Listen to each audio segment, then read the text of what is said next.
Dun, dun, dun, dun. Hey, folks. Let me make sure my sound is on. All right. Let me turn my mic up some. All right, cool. All right, you guys can hear me. This is the sound check. This is our test here. Make sure everything is all set. I forgot this thing is always latent, so I'll ask a question and the comments don't show up for like another 20 seconds. Anybody hear me? Anybody hear me? Test, test. Why is this chat so late? Oh. Okay, I'm guessing. Okay, y'all can hear me. Thank you, Eric. All right. We will start in exactly about 2 or 3 minutes, but I'll do a quick minute just to catch up with folks in the chats. While I give people time to get here. Happy Tuesday. Wait, it's already playing ads? How's it doing ads already? We ain't even did nothing but say what's up. Okay. Look, YouTube does its own thing. I don't control it. Anyway, let me start at the top. What up, Byron Alexander? He said Rhythm Nation, Officer 1814 reporting for duty. Give me a beat. I told y'all I'm a second lieutenant, Mid-Atlantic region of the Rhythm Nation, if y'all didn't know. See, Fearless Love, what's up? Meg Griffin, ASMR, Sam J. Joseph Waters, what's up, Nicole? Avocado Queen. She said I'm finally on time. But it's because I don't normally go live on Tuesdays. This isn't my normal day, but we'll do it today, which is cool. I have a really weird week this week, so this was the only day I could get one in.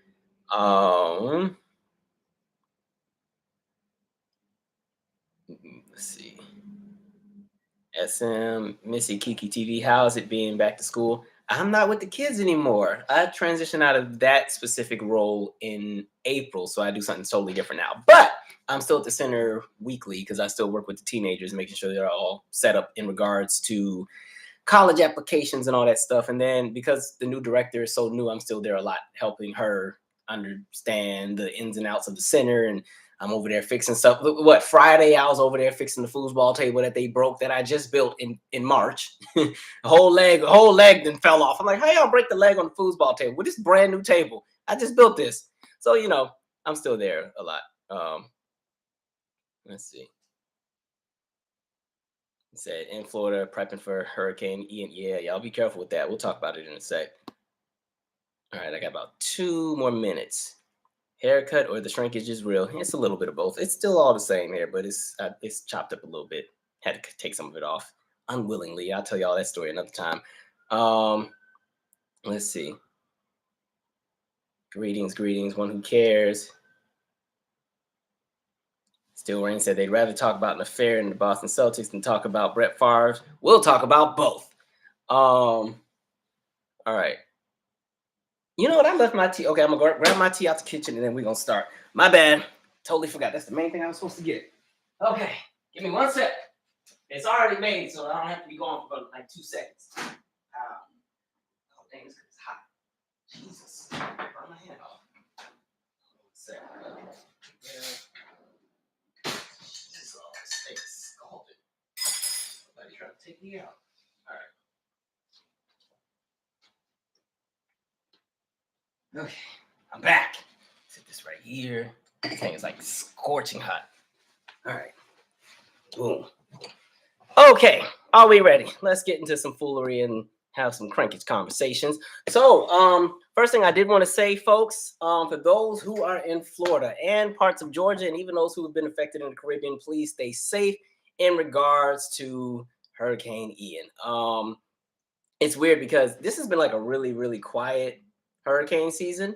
And out of nowhere, I wouldn't say out of nowhere, but it's interesting that, hurricane season was really quiet in July, really quiet in August, most of September. I know this is the peak of it. And then out of nowhere, here comes a storm. It's like, dang. And I guess with this one, it's not even, well, right now, I think it's a Cat 3 on the fence between Cat 3 and Cat 4. They think it'll drop down to a Cat 1 by the time it hits land. But again, sometimes the predictions are wrong. But the issue with this storm is that it's slow moving. It's just kind of trucking along. And the last time I haven't watched the news in a few hours, but when I was watching earlier, it was moving at 4 miles an hour. Like, that's like the pace that people walk. So it's kind of like it's just sitting there. And with that issue, you have all the rain that's just falling and falling. So there's some parts of Florida that are, likely to get hit with up to almost 2 feet of rain. And in regards to a hurricane, it is the water that is usually the problem in addition to the wind and the damage. But a lot of people end up sadly dying because of flooding or issues in regards to being swept away or whatever else happens with water, or issues in regards to water touching electrical everything and blowing, the little boxes and I don't know, the transformer boxes. So please stay safe. I'm a little nervous. I got some relatives out in both areas, mainly Savannah though, but Savannah's on the other end, but they'll definitely get a lot of that rain from what it looks like. So everyone, please stay safe. Don't try to be a hero or whatever, unless you really have those kind of skills. So yeah, please stay safe. Make sure you got your batteries and you already got your little safety kits and stuff. And then also be aware, like hurricanes, then you get the tornadoes that sometimes form in the storm as well. So that's a little scary. But hopefully everything works out for everybody. Because like I said, it's been a really quiet hurricane season. So hopefully it's not too intense. And I was just talking to somebody the other day, like, Tampa never gets hit by anything, because they're on the other side of Florida. Like everything comes in the Gulf and always goes right past Tampa and hits Alabama, the Pensacola side of Florida, Louisiana, Texas. I'm like, Tampa always gets spared. And then next thing you know, it's like, oh, never mind. I done spoke too soon. Anyway, let me read a few comments. We're going to keep it moving.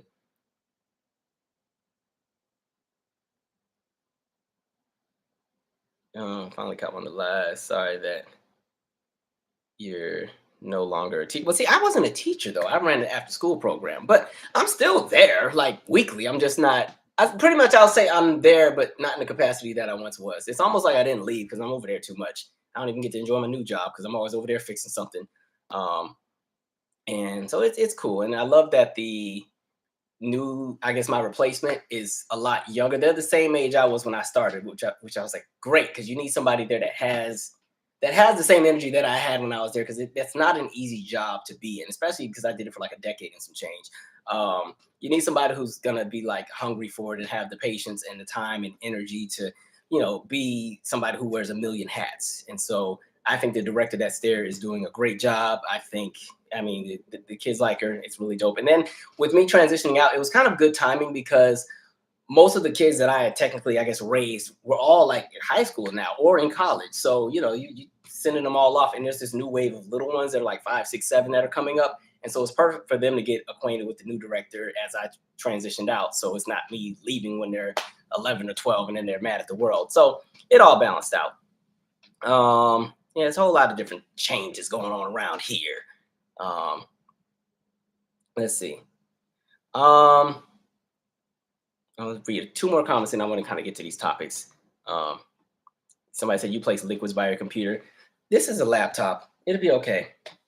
I'm getting a new one of these too. I've had the same MacBook since 2013. This MacBook has gone through albums and web series and podcasts and everything else.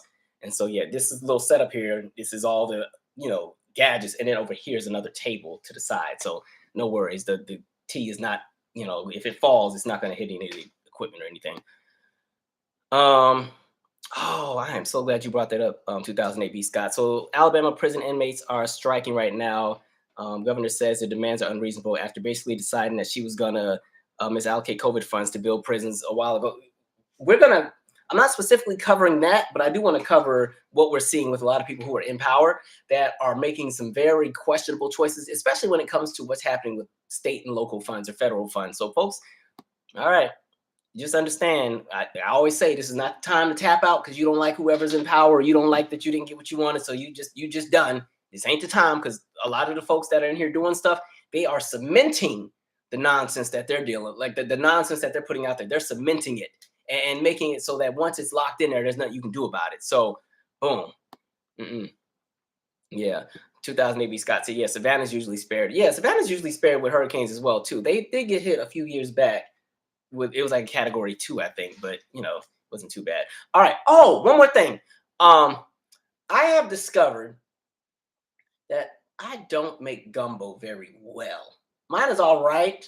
It's cool, but it ain't like, there's other things I make better. So this is the request for the recipe. Now don't put it in the chat because I probably might miss it. So yeah, for the gumbo recipes, just email me or leave it on like the community tab on the page, because the live chat, sometimes some of the comments disappear and stuff.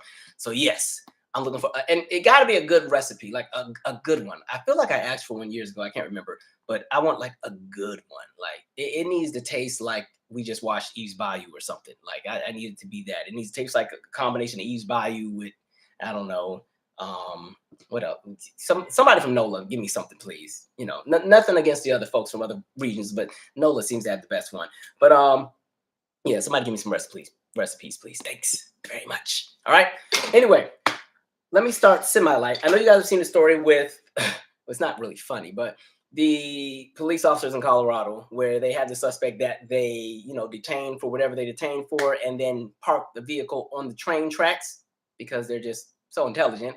And literally, you know, if you've seen the video, it's the officers talking and conversing about whatever. You can hear the train in the background, you know, and they're talking like ain't nothing wrong.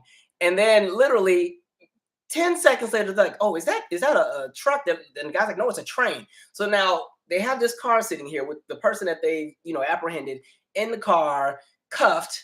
And you know, with those police vehicles, you can't open the door to get out unless they let you out. They leave the poor woman in the truck, and then the train hits the truck. I thought the woman was gone. I didn't think she was gonna come back from that, but she did survive. But she got she has a whole bunch of injuries. So it's 9 broken ribs. I think some kind of fracture to her head, all kind of stuff. But it's crazy because then when you hear the police cam, they're like, "Oh, was she in there?" I'm like, "Y'all don't remember putting her in the car?" That kind of nonsense. Anyway, I hope she's looking for the house that she wants to pick out because you know they're about to pay her. Like that is some. I don't know. I don't understand why you would park on the train tracks. Now the police were saying, well, when they pulled her over, she parked just in front of the track, so that was where they parked. I was like, any other time y'all tell us where to park when you pull us over, so why didn't y'all just tell her to pull up? Y'all gonna literally park and sit on some train tracks, and then you hear the train coming and don't move. You take your sweet time. Like a lot of these cops are incompetent. Like interesting. She's about to get paid if she's even able to enjoy everything. Because I feel like if you're in a car that gets hit by a train, I ain't trying to sound insensitive, but it seems like you're gonna be blinking 1 for yes and 2 for no after that. Like you're not gonna really be able to do a whole lot. But we'll see. Let me see a few comments here.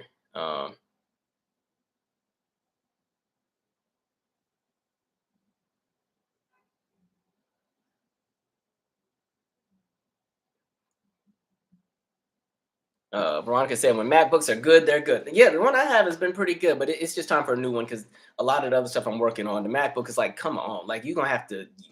I'm tired. Like my MacBook in dog years is like 70, so it's ready to move on. It's like I can't take one more project. Please don't do another So What Happened with me because the last 2 So What Happens almost didn't make it. All right. Somebody said, do I know how to make roll? Is that what it's called? I don't even know what that is. Roll determines the gumbo for me. Look, just give me the details. If you give me the directions, I can make it right. It's just, yeah. Okay, I knew I wasn't crazy. LeBron's Unicorn said, yeah, you did ask for one in like 2021 or 2020. All right, I thought I asked for one. So maybe I should just go back and read my emails and double check. Maybe y'all gave me some good ones. David said he's convinced that the cops did it on purpose. It just seems very neglectful that just parking on a train track in general, like that's already awkward enough. But you hear the train coming, and then the fact that you would run and you didn't even make an effort to try to pull the girl out the car. At least if you would have tried to pull the girl out, but you couldn't get there fast enough, and then the train hit it, it wouldn't look as terrible. But you know, it is what it is. But you know, these police departments have millions and millions specifically sitting and allocated just for lawsuits. So the department won't feel any of it. She'll sue, they'll write the check, and it'll be, you know, they'll add it to the next year's bottom line. That's crazy. Let me be in a car that gets hit by a train because the police pulled me up. Y'all would never hear the end of it. We'd be live every day on here. You know, I'd be like, I'm not gonna say that joke because people too sensitive now. Okay, I had a joke in my head, but I'm not gonna say it. But just know. Oh, it's pronounced Rue. Rue? Okay, I'm gonna leave it alone because I'm embarrassing myself with this food. But all right. Other thing, Amy Cooper. We remember her, right? That's the woman who was at the bird park. And when the black man asked her to put the dog on a leash, she decided nobody was going to tell her what to do. And so she decided she was going to argue with the man and then call the police and say that she was being attacked by a black man. And I think that might have been one of my biggest videos. But literally when you see the video, she's like, you know, I'm going to call the police and tell them a black man has attacked me. Then she calls 911 and she does the white woman tears thing. And, oh my God, she's trying to go. And so she does all that. We remember what happens. There's a big hoopla. She loses her job, everything, because she was at Franklin Templeton. So Franklin Templeton fired her literally as soon as that video went viral. They said, we don't tolerate racism of any kind. I think I wrote some notes on what I want to share in regards to that. They don't tolerate all that. They fired her, right? So she sued, and her argument, I actually want to read it verbatim because I don't want to get this wrong. Let's see. Why is it doing that? I don't like how that looks. All right. Amy Cooper, the white woman who became known as Central Park Karen after calling 911 to claim that a black bird watcher had threatened her, lost a lawsuit alleging her former employer had engaged in racist and sexist behavior when it fired her after the incident. U.S. judge on Wednesday rejected Cooper's claims that employer Franklin Templeton had unjustly fired and defamed her. The investment firm dismissed Cooper in May of 2020, shortly after the widely publicized Central Park incident. The firm tweeted about her termination on May 26, 2020, saying, "We don't tolerate racism of any kind." In May 2021, Cooper sued Franklin Templeton, alleging both racial and gender discrimination in her termination. Make it make sense. All right. In her lawsuit, she said she had been an exceptional employee at the company, where she had worked from 2015 until her termination in 2020. The document said she had earned high performer bonuses in 2016, 2017, and 2018. Cooper stated that her firing had led to substantial loss of earnings and benefits. Her claim argued that Franklin Templeton should provide her with back pay and bonus, loss of unvested funds and other benefits, front pay or reinstatements, emotional distress damages, attorney's fees, and costs and interest, and punitive damages in an amount to be determined at the trial.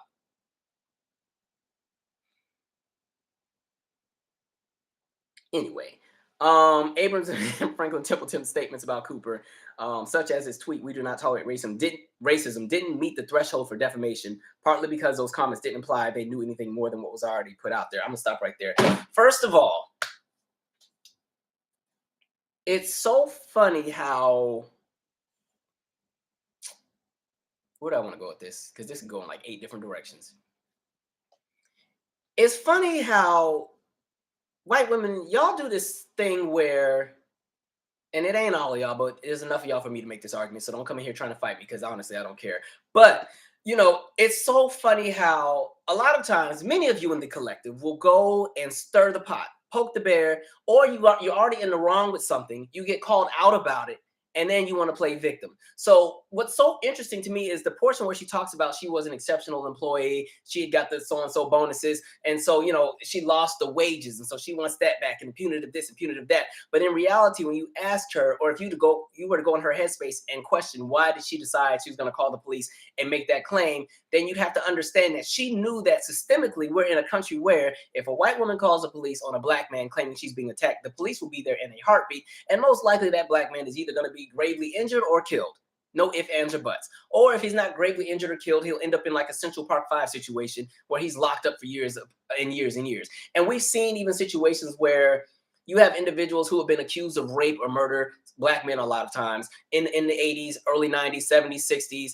There is DNA evidence to prove that they did not do it. And you have judges that still have not budged. And they're like, it is what it is. It's some kind of statute we have. We can't undo it. The laws are the laws, this, that, and the third. So she knows how the system works. So it's so funny that she was willing to, somehow equate her lost wages to his entire livelihood in his life. So pretty much, let's just say the worst of the worst could have happened. Let's say that the police came. Let's say that the police were on one and shot and killed this man. Right? My question would have been for her, so is that the end goal? And the end goal, was that warranted because you felt inconvenienced because you were in the wrong because your dog wasn't on a leash, and the man kindly asked you to put the dog on a leash, and you decided you were not going to go from level 1 to 10, but you're going to go to level 1 straight to level death. So somebody has to die. Somebody has to get shot. Somebody has to be apprehended, arrested, something punitive in regards to what happens to this man who did nothing in the wrong and actually followed the rules of the park. Any other time, y'all want to chase us down when we bring a grill to the park. Now, when we're following the rules, you want to get mad because you ain't following them. And so, and then remember the video too with the dog, the poor dog she had on the leash. He was just getting like yanked around while she was swinging and arguing. But I just found that extremely interesting. And then the nerve, let me go back and see, because she asked for a whole lot of stuff. For somebody who's in the wrong, she asking for a whole lot. She said, I had to make sure I read this right. She wanted, let's go back. All right. Well, first of all, she said it was racial discrimination against her. because she's white. Okay, if you say so. Anyway, so she wanted back pay. She wanted a bonus. She wanted a loss, or she wanted the return on loss of unvested funds, other benefits, front pay or reinstatements, emotional distress damages. That's 6 fingers. Home. This is 6 fingers. I just pretend it's 2 hands. Attorney's fees. That's 7. And costs, interest, and punitive damages. And the company has to suffer. Punitive damages to Franklin Templeton. So that's 8, 9 different things that she's asking for being in the wrong. Oh, to be white in America and to have the nerve, the audacity. Like, Amy. All right, Amy, you say so. It's interesting that the judge threw that out. Amy's reminding me of, is that the other Amy? The other Amy is the one that sued the college in Texas because she didn't get in, right? Amy Fisher. Remember, she didn't get into the university and she felt like it was because of affirmative action and somebody black took her spot. So she sued, and then it turned out she didn't even have the credentials to get into school to begin with. And the people that she had smoked for actually did. And then she lost that, but she was willing to take out the entire affirmative action system because she didn't get into the school that she wanted to go to. Like, again, remember when we talked about punitive entitlement? That's what a lot of them suffer from, where it's, if I don't get my way or I'm inconvenienced or something doesn't go the way that I want it to go, everyone must suffer. Even if that means an entire process will change and it will affect everyone from here on out, good, as long as I got what I wanted. Like, that's literally the kind of nonsense we see. Amy, lucky I can't say what I really want to say on this thing because YouTube, for some reason, like, they're going after all the black content creators and yanking all of us down. So I can't say what I really want to say. But I just hope that she receives what it is she put in the universe. That's all I'm saying, because she's on some BS with that one. Kind of nonsense. You're going to sue for all them different things. If you don't get out of here. All right, let me pause and read some comments. Amy, just the nerve. The part where she said it was racial discrimination. Like, you brought up race. You called the police and specifically said, I'm going to tell the police that a black man has attacked me. And then you made sure to incite and say, well, a black man attacked me. And you started doing the fake crying thing while you was yanking the dog. And now you want to talk about racial discrimination. Okay. That's weird. My thoughts on Rachel Dolezal. I don't know what she's up to lately. I don't keep up with her. Amy, that's why I was mad at Homeboy too, because he was too soft with it all. You know, he was doing the forgiveness Olympics and was like, we should move on and blah blah blah blah. I guess I'm not that mature anymore. I used to be. I used to try to be the better person. Sometimes I'm just like, you know, you choose violence, I'm choosing violence too. We're gonna be violent together. Okay, we're gonna cancel each other out. Like, all right. I'm at that place in life where if somebody hits the horn when I'm at the light because I didn't move fast enough, I'm just gonna sit there for a minute. And I'll be ready. We're gonna sit there for a minute, like, just because. I'm gonna let the song finish out, and then I'll go. Don't be rushing me. Man. Let's see. So this lady knows what she's doing. And we should shame her like they shame us. Sorry, lady, but you could have been responsible with all them bonuses. Yep, exactly. And money you earned before being fired. Just Emmett Till all over again.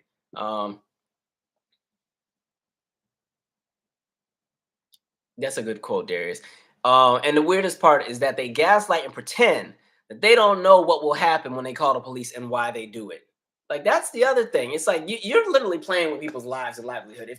I can understand if we lived in an ideal system where black people collectively didn't have to worry about constantly being killed for just blinking the wrong way. And then, okay, maybe you felt that if you bring in the police officer, they could freaking have a mediation or some stuff. I still would have been like, that's some nonsense as well. But you understand that calling the police, it means something different for us than it does for y'all. And y'all know that. Whatever. But yeah, he got on my nerves too, though, because it's like he spent all that time trying to cape for her. I'm like, she was real. I feel like if the police would have came and stumped him out, she wouldn't have stopped them. That's so. I'm like, I don't know why you were so pressed to be her friend. It's kind of like Botham John's brother that time. Remember Amber Geiger? You know, that was in Texas. She was drunk, went in the wrong apartment and shot the black guy, and then, you know, claimed she thought somebody had broke into her apartment and everything. But at the end, you know, she was sentenced to 10 years, even though she's already appealed. But then all them folks was walking on eggshells and tap dancing. So you have the brother who wanted to give her the hug. And then, and mind you, the brother of the man who was killed, the father who was like, oh, I want to be her friend. And then you got the bailiff brushing her hair, the judge that gave her a Bible. I was like, y'all, I don't know. I'm not where y'all are at. I'm not there. I'm not there. I don't want to go there either. Y'all go ahead and enjoy. Y'all vacation there. That's not my destination. I'm sorry. 2008 B Scott said, "My question is why now? Homegirl having money struggles. She better lean on some generational wealth from mom, pa, or grannies. You know what it is. The other interesting thing with race is like a lot of folks collectively, especially in like the white community, they will play the role or be on code in regards to disassociating with anybody that falls into that realm of public shame in regards to like issues with racism. Well, it's kind of shifting now because I think with the rise of white nationalism and what's happening now, people are like, it is what it is. Yeah, that's us. It is what it is. But in the past, people used to often you lose your career getting caught up in anything with race, so then other people would not want to associate with you. I think times have changed now because now it's starting to show that hey, do what you want to do. Like, and not only that, it's not even just in the U.S. It's global. Like, look at Italy and who they just elected into office. Look at what's happening in Europe in regards to a lot of these movements where it's about nationalism, but really the nationalism is really just code for white. These places have a lot of immigrant people moving in and they don't like it. So, the racism jumps out. So anyway, she really asked for 8, 9 different things. Punitive damages. Y'all gonna pay me. Huh. Period. Period. No. Let me jump to that girl. This won't be long because I don't want to give this girl too much attention. But somebody had asked me about, there's been this semi-viral clip, some white girl, I don't know her name. I don't know if she is doing like a parody or if she's serious or if that's her internet persona, but that's the girl that has the little period thing. I ain't about to sit here and try to emulate it. I've kind of already done a video on the black sense, so I'm not going to rehash everything I said on that, but it's just interesting that we're coming to the space where, one, I've already said we don't do enough gatekeeping, and I think it's hard to gatekeep in this current space where everyone shares the same communicative spaces, mainly. And what I mean by that is things that we're in a space where now people will watch Black culture, watch the Black collective, indulge in our music, everything we do, take the bits and pieces that they want, sometimes reinterpret it to feel like how they think they see it, and then regurgitate it and emulate it and take ownership of it and pass it off as their own persona and their own experience. And so watching her, the disturbing part of all of it is like, so she has these big like extensions she's added in. She got the lashes things. She's trying to use this black scent that she just taught herself 3 weeks ago because now she's decided she's going to latch onto the city girl aesthetic that she just discovered 8 weeks ago. And then, she goes viral. But what was disappointing is like, then you got everybody else, all the people from back home in the collective, almost endorsing it or jumping onto the challenge. I'm like, this is why we run into what we run into. And then y'all get mad when some place like Atlantic Records gives her a record deal and puts her out there because everybody co-signed it. It's kind of like every single time you go on social media, and I mean, I enjoy seeing people enjoy themselves, but it's kind of like when you see like, I don't know, it's a dance studio, maybe there's an older white woman that joined, and then the video goes viral because she can dance and she's great. That's great. I'm happy she had a good time. But we're in a space where it's almost like people are almost opening the door for the little bits of culture that we can hold on to be kind of snatched away. And I'm not saying that nonsense that she was doing was black culture, but what it is the pieces that she took and put together, that's her interpretation of what she thinks black culture is. And if you can sit through that and not be insulted, there should be a problem. Like, I don't understand. I just, white people, can y'all go back to when y'all just did the Macarena? Like that, those were happier times, okay? And I think the Macarena caught on with white folks because like, that was the dance was on the 1s and 3s. They always clap on the 1s and 3s. Black folks always do the 2s and 4s. But like the Macarena, I think for some reason it was so big because they could all do the dance. Like, the song was on the 1s and 3s. Dun, dun, dun, dun, dun, dun, dun, dun. So it was like on the 3s, because if it was on the 2s, it was like dun, dun, dun, dun, dun, dun. But whatever. Same thing with Family Feud, the theme song with the clapping. Like, folks love that. Like, I don't know why all of a sudden everybody want to jump into this hood aesthetic that doesn't relate to their experience. And it's almost this interesting thing where people like dumb themselves down on purpose and try to pass that off as what they deem as blackness. And I get insulted every time I see it. And so I just, and then the worst part was like, there was no musicality with what she was trying to do. I don't know if she was really trying to be like a rapper or if she was just joking around, but that's the other thing. Even the musicality kills me. Like, she couldn't even do that on beat, but she could only do that about 2 or 3 times. And then she started fighting. She was fighting against the song. Like the rhythm was doing one thing. She was struggling to stay there. I'm like, I don't know why y'all keep giving these people platforms. Like, man, I didn't say her name on purpose, and I didn't, because I don't need her to get any more or whatever, but Can we the gatekeeping people?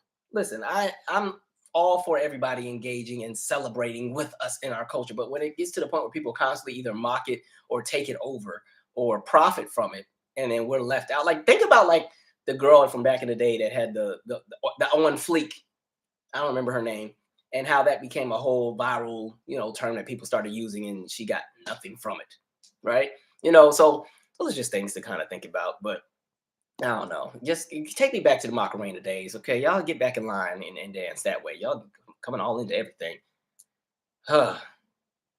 Somebody said, "Be careful who you invite to the cook." The cookout ain't no more cookouts. The cookout, I canceled it like 3 years ago. Look, I got my stress ball while I'm arguing.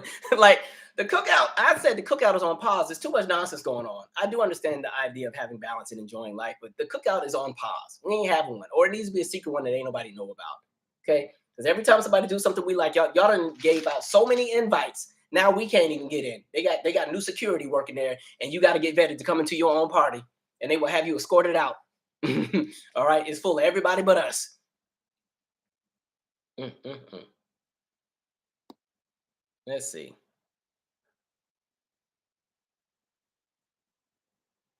What are you talking about? Twerking is different from. I'm guessing that's the F word, sir. Know the difference. I didn't say nothing about it. I don't know if that's for me or somebody else. It must not be for me. I didn't say nothing about twerking. But all right. Um.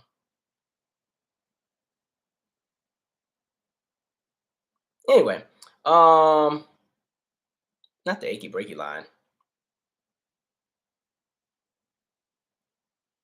Soul train syndrome. Yeah, y'all using my phrase. I love that. Love that.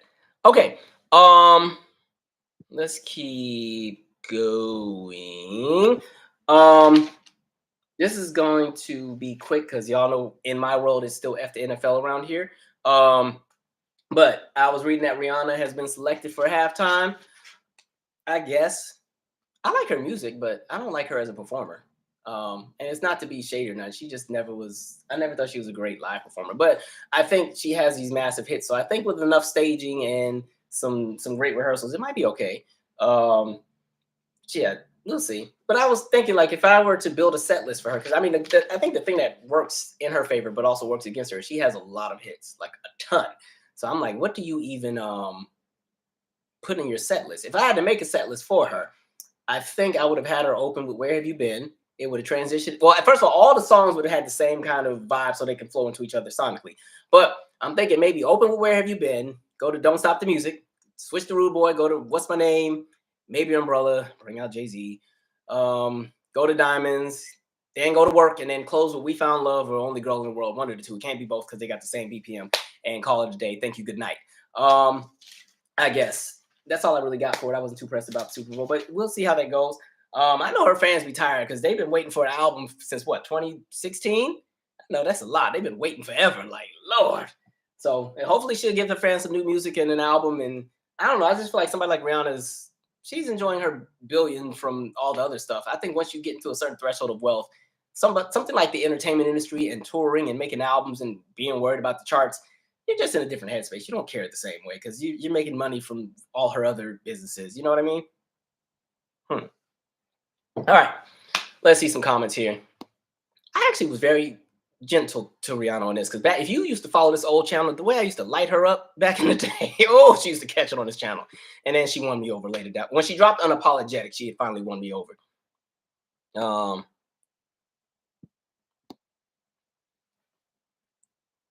yeah, but it's um. Somebody said we're in a space to where black men have no sexual discipline. No, I think what it is because we're now in a space of social media and everybody's so intrigued by celebrity. We always find out about celebrities, little scandals, and all their nonsense. I think when it comes to people and how they carry themselves in relationships, it's the same across the board, no matter gender, race, everybody. A whole lot of folks be tripping, but I think again, understand that the media you consume tends to paint certain folks in certain ways and tends to skate over others. And so some folks so like look at Prince Charles and how he's his whole side piece. Camilla got enough nonsense going on anyway. Camilla, she was already married to somebody else. And even before then, she took hold on, I forgot how these royals work. You got Queen and what somebody. I think that was his sister. Anne was with somebody, and somehow Camilla was with somebody that was tied to Anne. And then fast forward, oh, she took the dang, I forgot how to. I was just reading this. Just know Camilla done been with everybody over there. Everybody across the pond, Camilla done been up and through. So it's interesting now, that Queen has rolled over. Camilla is she's not catching half the smoke she should be catching, and Charles ain't catching none either. So yeah, it's all across the board. It ain't. I don't know. Anyway, Camilla done been around. Nancy Reagan too. Anyway, I think y'all have to. I think sometimes the people you associate or surround yourself with can sometimes play a role into how you see things. So if you're constantly around folks who are constantly doing some trifling stuff, then I think it's easy to find that opinion and say, yeah, that's what these folks are doing. But I don't know. I think we've kind of discussed that before too, but whatever. Somebody said faking a disability for money is sickening. Oh, so I think I read that's what they were doing with that girl. That's the period chick or whatever. Eric Williams said the performance is going to be trash. I didn't say it. I just said I ain't a fan of her as a performer. If she's smart, they'll do her like they do Britney Spears once they fried up Britney, where you have all the things going on around her on the stage and she's doing just enough to get by. I think Rihanna, I do think she got better over the years, but I wasn't a fan of her as a live performer for years because I was like, y'all just got her out here doing anything. But to also be fair, it's a generational thing because I'm latched onto all the old heads that I don't want to let go of. So it's like I'm measuring people like her up against a Michael or a Prince or a Janet or a Whitney or Stevie and all of that. And so, and I guess maybe for her, it would be more fair to measure her up to somebody like a Madonna. Because I feel like as entertainers, I see those two kind of in a similar space as far as like more emphasis being on the imaging and pushing the envelope of, I guess, I was going to say creativity, but I think that's one person in that conversation, not both, but whatever. Anyway, I don't care enough. But I will say, I think if you go to one of her concerts, I do feel like her concert would be a lot of fun. If you go with like a bunch of friends and y'all done had a good drink, it's just fun because the songs are fun. So I think you go to her show to have a good time, maybe not to be super wild. This just me. Some folks might fight, but whatever. I'm not that pressed, but it'll be an interesting watch. Just know that she's gonna be the last cool hip entertainer. The next 3 years is gonna be country and rock and soft, whatever from 1970, because they're gonna start changing all that around. All right. Anyway, Eminem said hi, Howard alum from HU 2026. Oh, you're there right now. What up? All right, HU. Oh, I didn't put my little chain haul out. All right. Oh, somebody said we have trolls. Oh, okay. Trolls always show up. It's fine. It goes to my little monetized video, so it just goes in my pocket anyway. Troll along. Let's see. All right, let's keep going. Oh, let's get to this Ime Udoka nonsense. Ime. There were people in line for Nia Long. I just want you to know that. Like, I just want you to know that people have been in line for Nia, and you had Nia. Y'all got children together, everything. And did they ever say who the other woman was? I have an opinion, or I have a viewpoint of who I think it is, but I'm not going to say that because I don't want to set anybody up. But it's interesting. So from the details, from what I understand and from what I've read, he's been in a relationship with Nia Long for all those years. And, he has the coaching position in Boston. He apparently was having some kind of affair with somebody on staff. And the reason that this was all discovered was because the woman's husband overheard some of the conversations on the ring cam.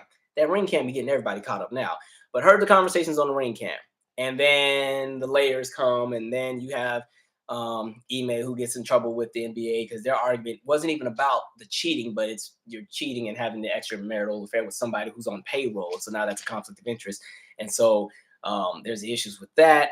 And I guess the worst part is like somebody like Nia Long, from what I'm reading, found out when most of us found out. Like, so he already knew that this was going to break and he didn't say anything according to what's being reported. And I'm like, bro, you already got the girl moving to Boston. I ain't trying to say much, but a lot of black folks don't voluntarily move there if they haven't already been rooted there. Not against my followers in Boston. Just Boston, we heard about y'all, okay? Plus, have you ever driven in Boston? Have you seen the grid of how their roads are set up? That is the most confusing city to ever drive in. But the girl in the uproot was ready to uproot, move the kids, everything over there, and here you go. My goodness. Look, if you're going to do something stupid, be smart about it. You done messed up the job and the relationship.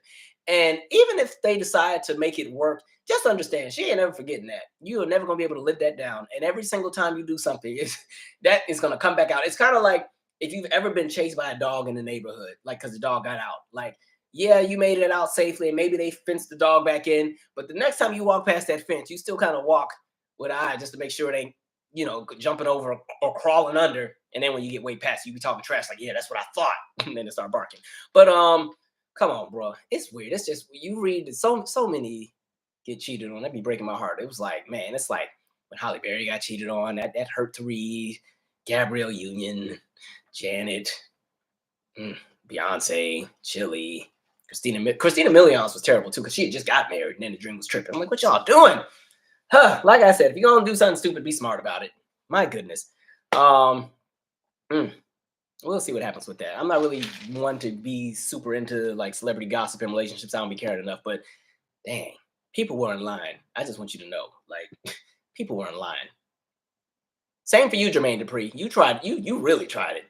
Anyway, you know how pissed I'd be if I had just moved and got to. Why you didn't tell me this before I packed the stuff up?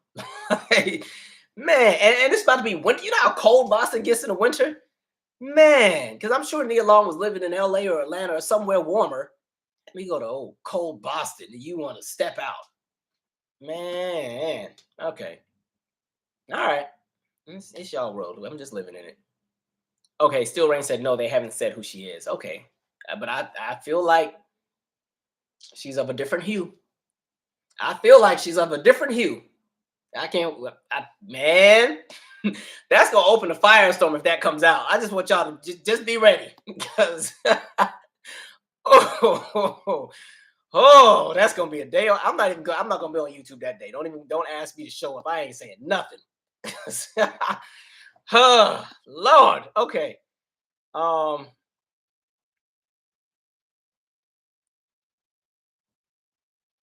y'all give me the scoop on this Camilla stuff.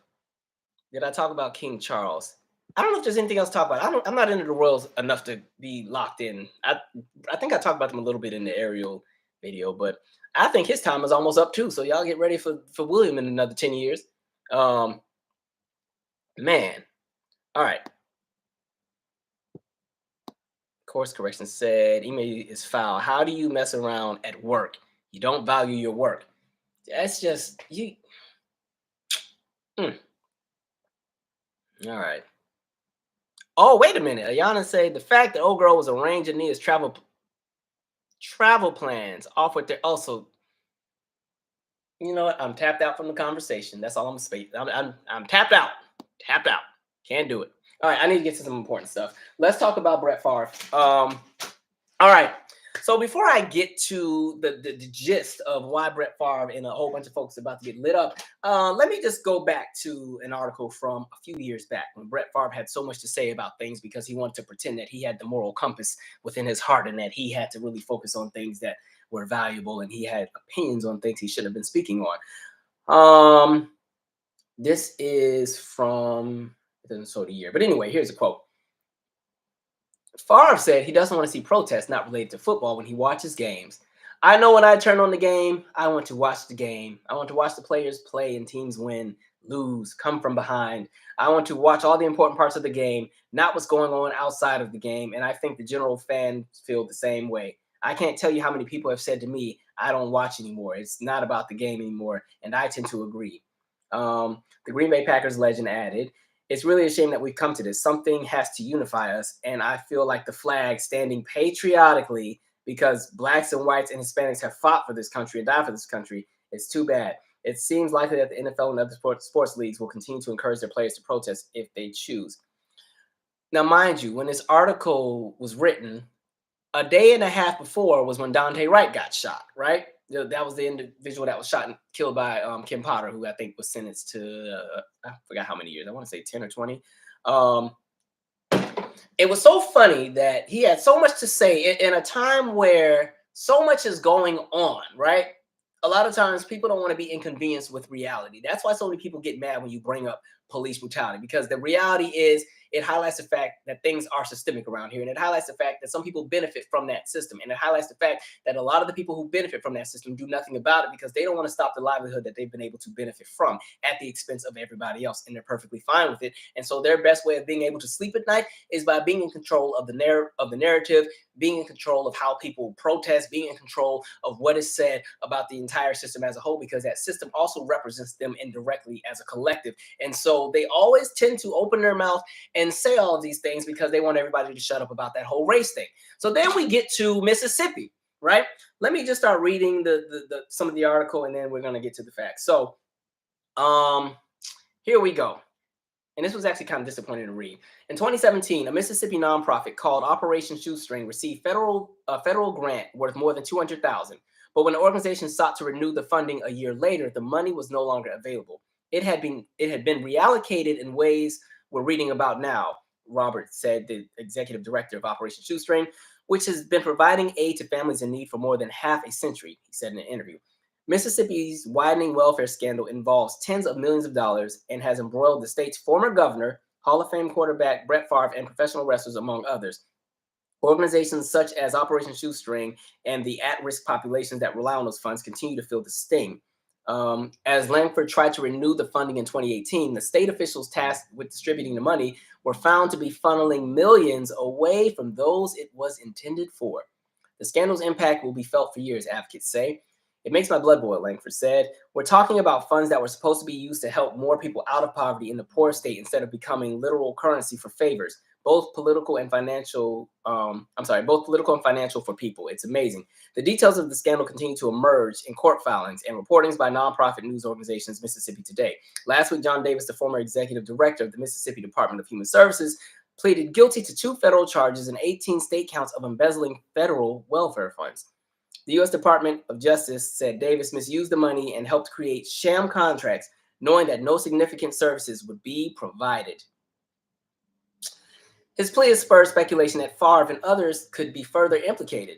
Favre received $1.1 million intended for welfare recipients in exchange for speeches and appearances the state auditor says he never made. And text messages included in court filings show Favre was heavily involved with discussions that resulted in $5 million in welfare money going toward the construction of a volleyball facility at his alma mater, the University of Southern Mississippi, where his daughter played volleyball. The way this all just ties together.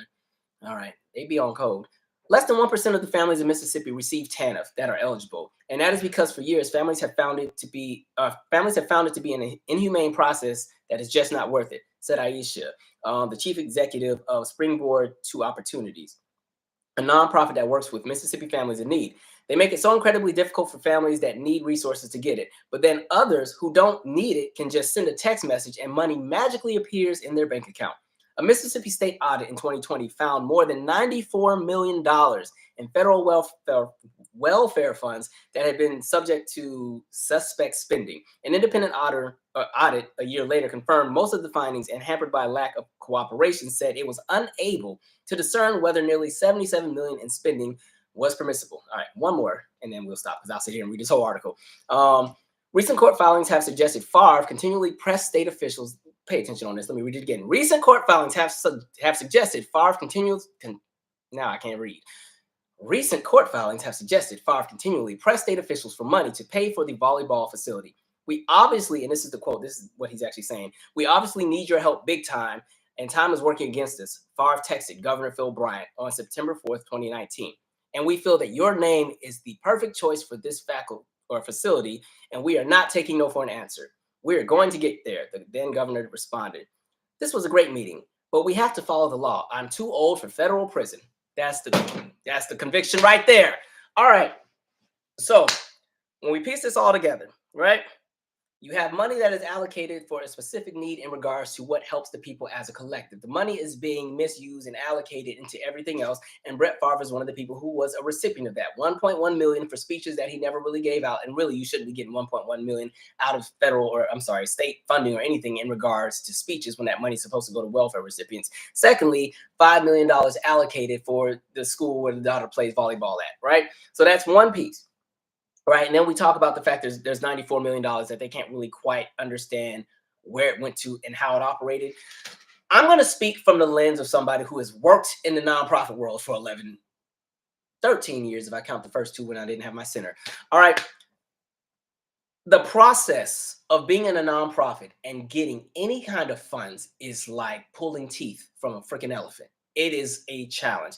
So as a prime example, when I still ran a center, there was a grant called it was a grant that was from the state. It was called the consolidated community funding pool, right? And so this was a pool of money that was allocated to go to all kind of services, but it went to a bunch, right? So it could go to youth development. That's the kind of the world that I worked in. It could go to mental health, senior citizens in regards to like assistance and living quarters and everything like that. It could go to food banks. It could go to even some local sport initiatives and everything like that. And so you'd have people represented from all of these different agencies, these different movements, these different missions, these different nonprofits. This nonprofit focuses on getting clothes to kids. This one focuses on getting kids after school supplies. This one focuses on getting housing. This one focuses on families that, victims of domestic abuse who are trying to get on their feet. This is funding for that. Like there's all these different groups. And literally all of us would have to compete for the same pool of money. And so you go through this very intense application process where you have to talk about, this is the amount of money we need. This is why we need it. This is what we're going to do with it. These are the outcomes that are going to come once we receive this money and how we're going to maintain these outcomes, because it's not even just about getting the outcomes, but it's about maintaining them. If you can help ensure that this money is going to something that's going to constantly work and better the entire system. And so you have to do all of that. You got to do the MOU, the LOA, all that other stuff, right? And then on top of that, you put in the application. They're going to do a back and forth with you like a million times. Can you change this? Can you change that? Well, what does this mean? What does that mean? You said 70% of the kids will be able to. Well, how can you prove that? So then you got to say, okay, well, this is how we're going to prove it. We're going to partner with the schools, and we're going to also have a setup where we can get the kids report cards each quarter, and we'll scan them and put them into the system. And then we'll measure how they're doing with their different quarters, in addition to what happens with whatever state and mandated, standardized tests is there. So like for the state of Virginia, it was the SOLs. And so, we're going to use that as a measurement tool to see where the kids are. And we're also going to have the check. Like it's like step after step after step after step after step. And that's not even before they say yes. Then you go to the meeting where now it's you in the room with all of these people who all want the same thing. And again, it's not that these people are your enemy or your competition, but everybody has a mission that they're working towards. And because the world is just so jacked up, there's not enough money to go around as far as people just being charitable to fund these things. So you do need money from the state and local and federal governments to help fund that. So now all of these different organizations have to go and plead their case, right? They're going to plead the case. So you have the senior citizen living quarters who's going to say, we need this money because blah, blah, blah, blah, blah, and we want to do this. And you're going to have the feed the earth people who they need it for this. And then the people who deal with the people who have special needs, like each group. And then the worst part is now the people that are over the grant have to decide who gets what and how much and who doesn't get anything, who gets told, we love what you're doing, but, unfortunately, there's another youth after school program just down the street that's already doing what you're doing. And so, maybe you can partner with them, but we're going to give everything to them. And, so you run into that issue. Or maybe you get the grant, but they're not satisfied with how everything went, so they pull it from you the next year, or they cut down how much of it is.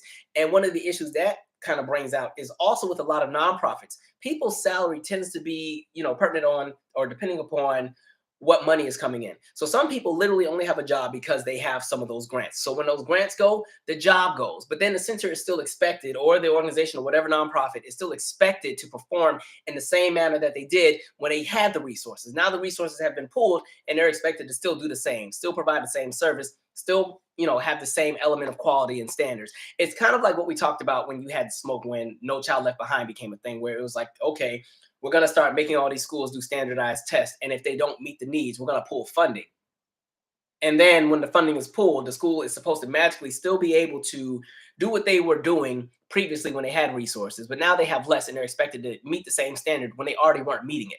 And then if they don't do it again, they're going to pull more funding. And it gets to the point where maybe we just go and we shut the whole system down. Like, same kind of energy. And so getting back to the main point, for somebody like Brett Favre, who was worth $140 million by the time he retired, like, that's the other thing to understand. He has money.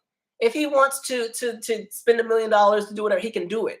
But understand, a lot of these folks are also on code. They only spend their money if it's something that benefits them. If it's something that comes out of their bottom line, they're not going to do it. Look at Trump. Like, Trump was the same way in regards to all those times where he wasn't paying people, right? And now I guess it turns out we've realized he wasn't as rich as he said he was. He's talking about he was worth $10 billion, and then they did that audit, and it's, okay, you were worth $250 million. But all right.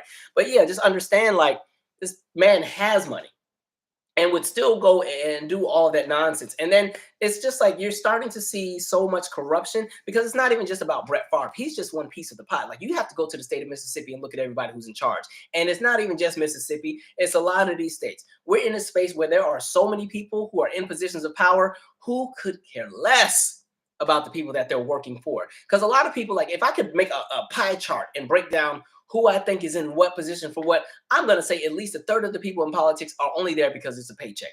They're only there because it's a financial come up. Because once you get into those spaces, you get into those doors, you can network. It puts you into different rooms where people are willing to write you a check for something as long as you promise to do something for them. And before you know it, you have somebody who's in Congress who's supposed to make $140,000, but they're worth, $20 and $30 million because they have so many, lobbyist groups and special interest groups paying and lining their pockets for them to continue to corrupt everything. Like, I personally feel at least a third of the people in power are in that bucket. And that doesn't mean that the other 2/3 are great people either, but I'm just saying.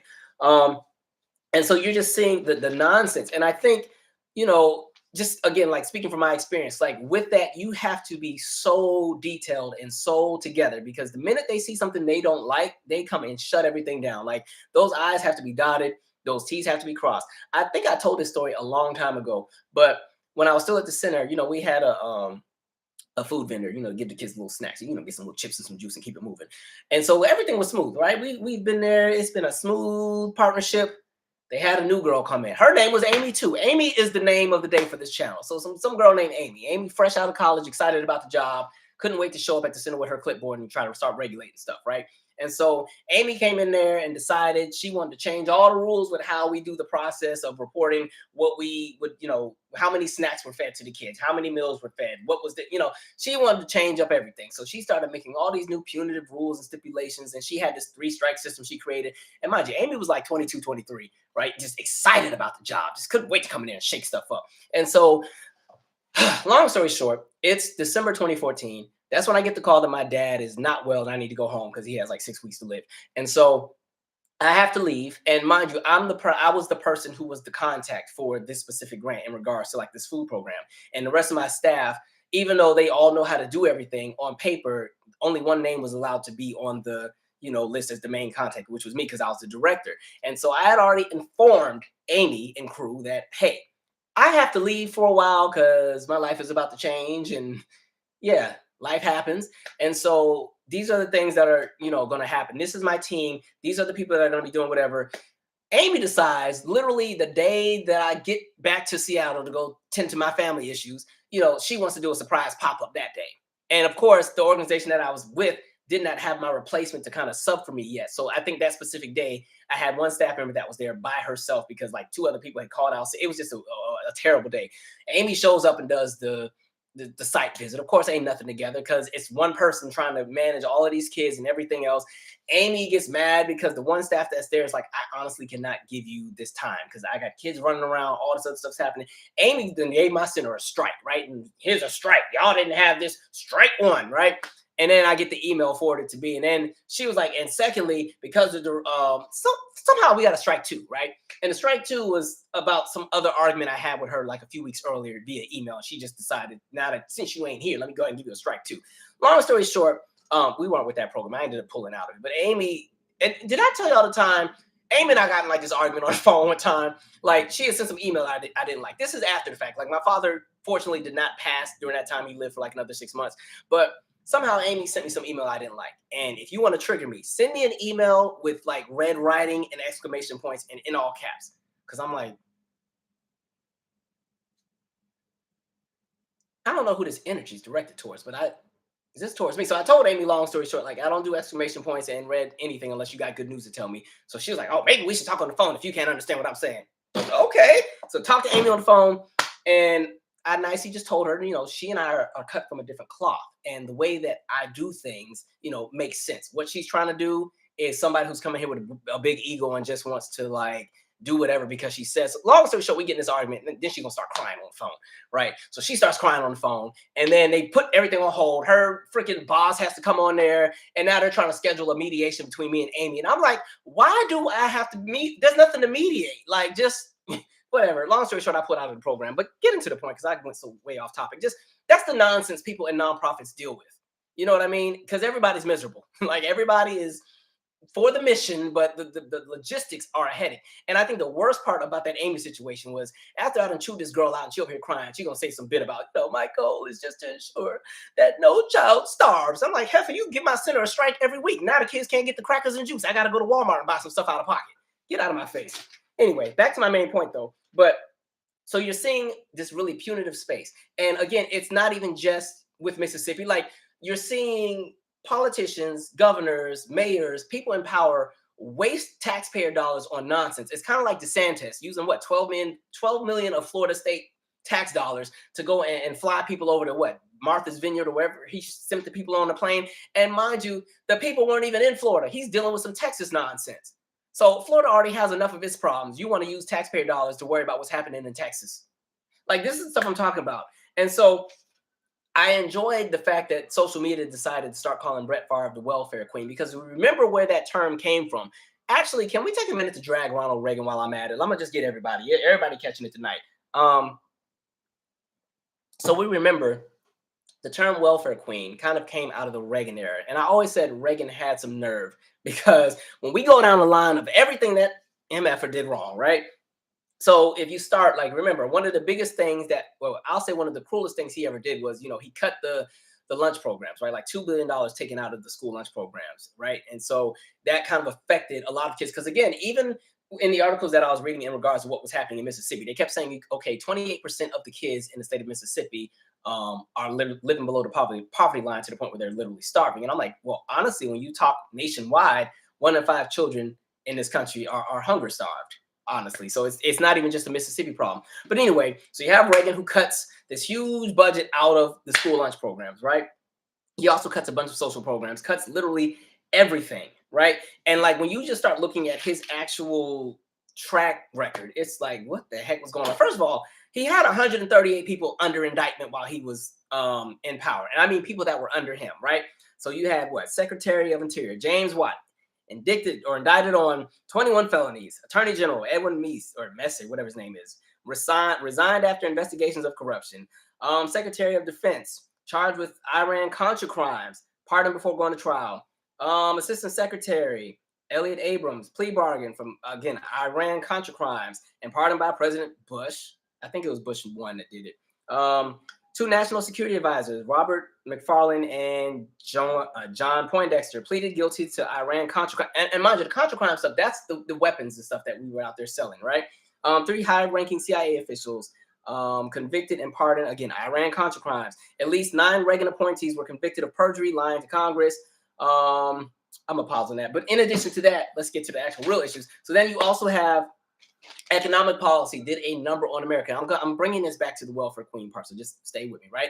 So then unemployment under Reagan, with the policy that he had put out after 1981, right? Unemployment goes from 7.5% to 10.8%, because half of the policy was really policy that only benefited his friends, benefited the rich, because of course he put in those big giant tax cuts as well. And then this also had a negative effect on farms, right? Farmers, I know there was a piece I wrote in here.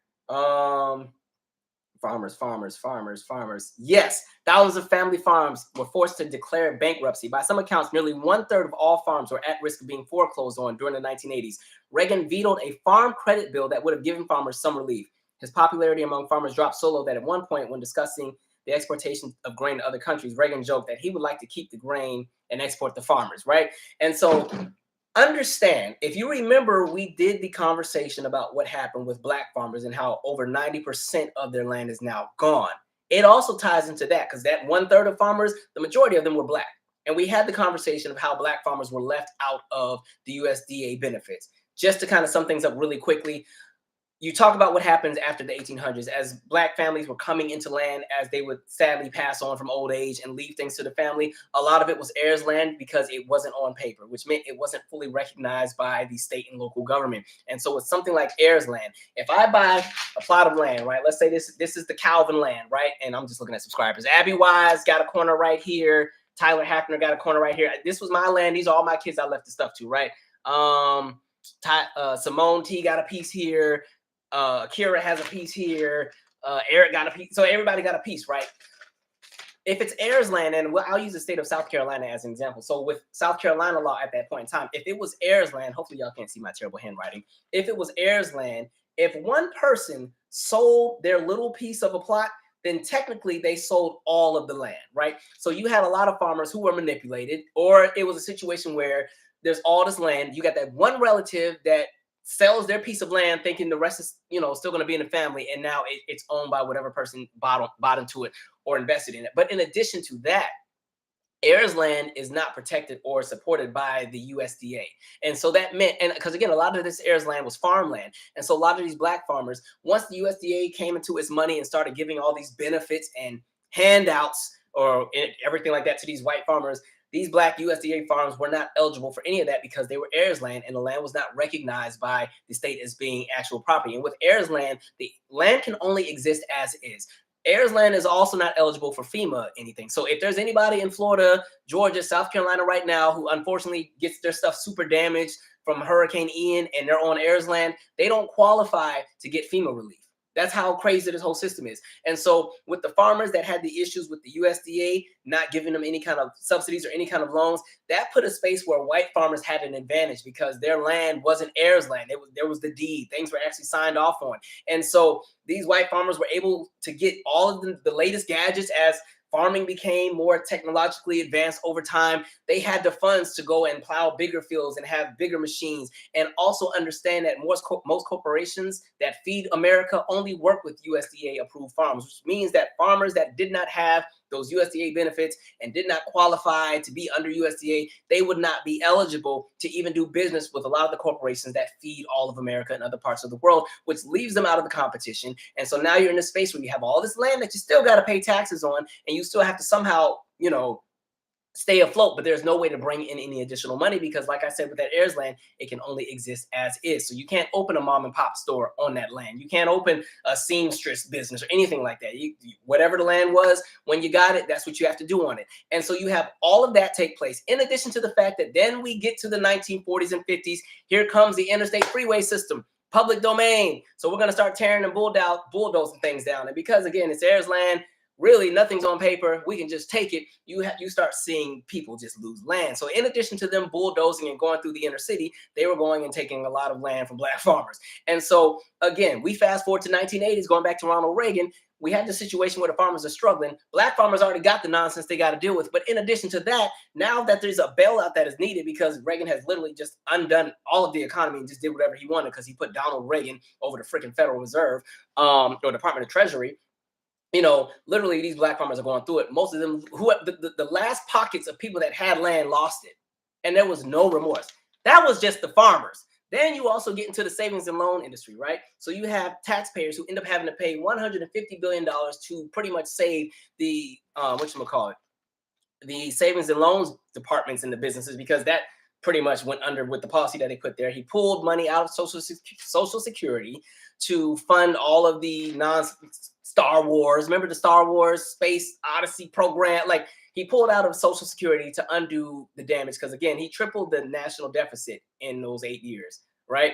So he had to kind of undo what he did. And so what he did was, I'll just pull it out of Social Security, right? And then that became a pattern with later administrations where we're just going to keep pulling out of Social Security every time something goes wrong, right? Because we already talked about the tax cuts for the rich. He was also in bed with sugar companies. And so one of the reasons why you see, they kind of correlate this with childhood obesity today. There was a time period where there were regulations on what could be aired on television in regards to advertisements, in regards to what was healthy and what wasn't, even though they still let cigarette ads be on TV at the time. And so Reagan, I cannot remember what the law was, but his FTC chairman, they pretty much gutted this law, that specific law, and it allowed companies to pretty much put whatever they wanted within advertising. And then when you get to the 1980s is when you see the emergence and the surge of like the sugary cereals and like the things like Pop Tarts and toaster strudels. You know, those are really good. I love those. Those be hitting, man, especially that cherry one. But anyway, you see the emergence and the surge of all those commercials, specifically on children's networks. So you see that on, you see it on like Nickelodeon, you see it on Disney. Think about it. Like if you're watching Judge Judy, you're not going to see a Captain Crunch commercial, right? But you'll see it if your kids are watching SpongeBob. And so, you know, you have that happen. In addition, even milk. Okay, I'm not trying to tell y'all what to eat and what to drink. He was even in bed with the milk companies, right? Because the whole Got Milk campaign, the whole idea of pushing the idea that people needed to drink milk from cows in order to be healthy. Understand that even that whole food pyramid, like all of this was lobbyists and folks in different folks' pockets. And so literally the entire conversation of what was healthy in America to eat and drink and consume got changed under his watch, because these were all things that would line his pockets. And so we all of a sudden were told you needed to drink cow milk. And if you, I'm not telling y'all what to drink, but if you look at what's in that crap and you look at some of the problems that people have, understand we're not cows. We're not supposed to drink from them. But anyway, then you get to the unions, right? He busts up a whole bunch of the unions. We saw what he did with the air traffic controllers, okay? And then with all of that, his biggest argument was for everybody who is now struggling, because you cut everything, but you made all your friends rich. So literally, if you want to talk about a welfare queen, he was the ultimate one, because he lined all of his friends' pockets and did whatever he wanted. Everybody became collateral. And then the argument was you didn't work hard enough. And this is where we get into the space where you hear the pull yourself up by the bootstraps nonsense. This is where we get to the, oh, I worked hard for everything I have. And it's like, no, the hell you didn't. Because if I go down your lineage, I can tell you somewhere down the line where the federal government helped your folks, okay? Whether that is the FHA, whether that was the New Deal, like we can do it all day. Like with the GI Bill, you got a handout somewhere, but somehow because you benefited, now you want to tell everybody else to shut up, because there's groups who were left out of all of that, who got none of that and watched everybody else prosper, and folks had to fight and claw and get the little bit that they did get. And right when we get a piece of something, they're going to take that too. Public domain, gentrification, school choice. So again, understand that all of this crap works full circle. It's some nonsense. These politicians are full of some bull. I'm trying to not cuss on here. I'm going to pause because I said a whole lot, and I know y'all have a lot to say in the comments. But just understand, Brett Favre is on some BS. Them people in Mississippi are on some BS, especially with everything already happening there. They already got the water crisis. We talked about it on the last In the News, where we talked about how there were chances and opportunities to fix the issues with the water years ago. But because folks wanted to latch onto partisan, bickering and egos, they were like, no, we're going to teach folks a lesson. The Democrat-run city is going to just, they're going to live under the Democrat, whatever. So we're not going to give them that. Same thing with Flint. When you look at what created the Flint water crisis, it was folks trying to cut corners. Okay, well, we're going to just, it was folks trying to cut corners in a business deal where the leadership was friends with the person that had the piping company. And the piping company guy was like, hey, I think we should redo all the pipes in Flint. It's a good idea. And mind you, nothing was wrong with the pipes. And they're like, okay, yeah, let's do it. Okay, cool with the pipes. But in order to do the pipes, you need to change the water source. So instead of going from the water source they were already using, we're going to use the Flint River. That's the river where all the factory runoff went into, all the chemicals and everything. And so all that Flint River water goes into the pipes, corrodes the pipes. Here comes the lead. Here comes the toxins. Here comes all these people getting sick. Like, just understand, follow the freaking money. Because money, like, people get mad when you start frying up the idea that money really is the root of all evil, but it really is. Because when folks want to line their pockets, everybody else is collateral. I was supposed to read comments. I got right back on my soapbox. All right, hold on. Sorry, y'all. All right, here we go. All right, those are the Amy Cooper comments. Let me go down some.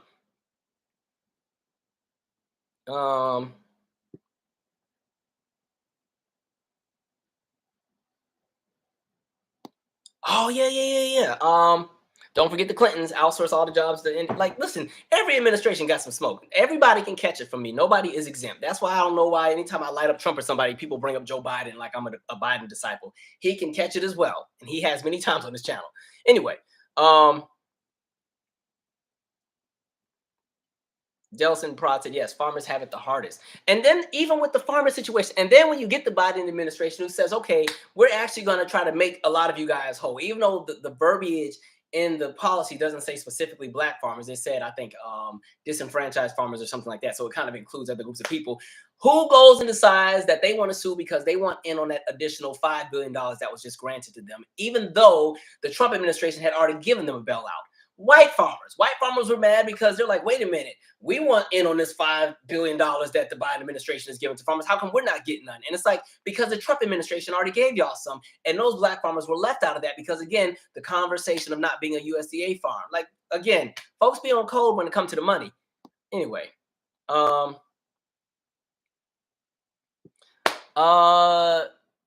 Matt Zaylen said, I'd like to look more into this. Is it spelled Airsland? Yes, you spelled it exactly correct. Yes.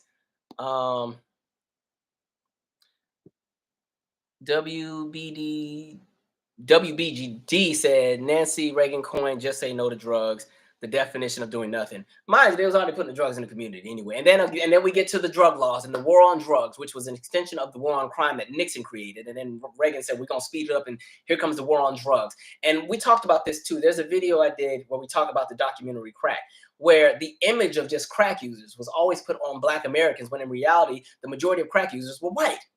Like, do I have it in my, I don't know if I wrote, okay, I have this random page on my notes that just has facts that like anytime I see like a new fact or something, I write it and put it on my little facts page.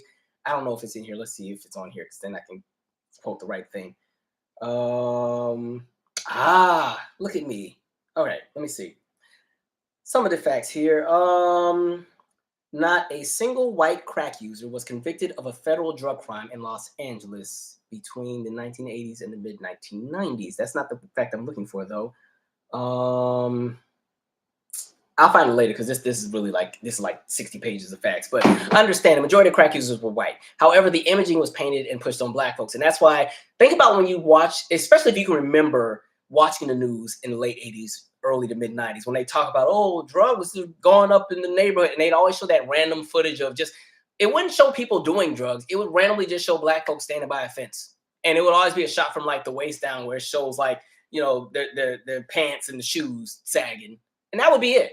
But somehow that was correlated with crack, or that was correlated with, you know, selling drugs or whatever else like that. And so the entire imaging was placed upon Black Americans, when in reality, there weren't any social programs to even help anyone who had the addiction issues. You know what I mean? And that's why it's so interesting now when we get into the opioid crisis, and now there's all these settlements going out. You saw Walmart is doing what, $250 million settlement with the opioid crisis.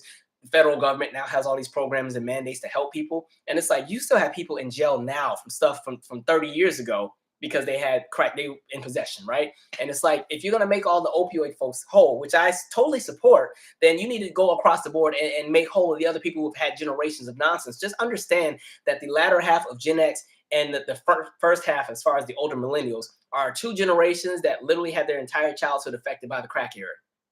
Like, everybody got somebody in their family that was a crackhead. Not to be rude, but that's everybody's experience in that specific age bracket. Like, that's life. So understand some nonsense around here. Oh, what up, cousin? My cousin Tiffany's on here. What up, Tiffany?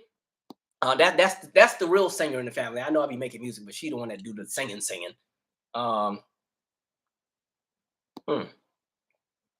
Let's see.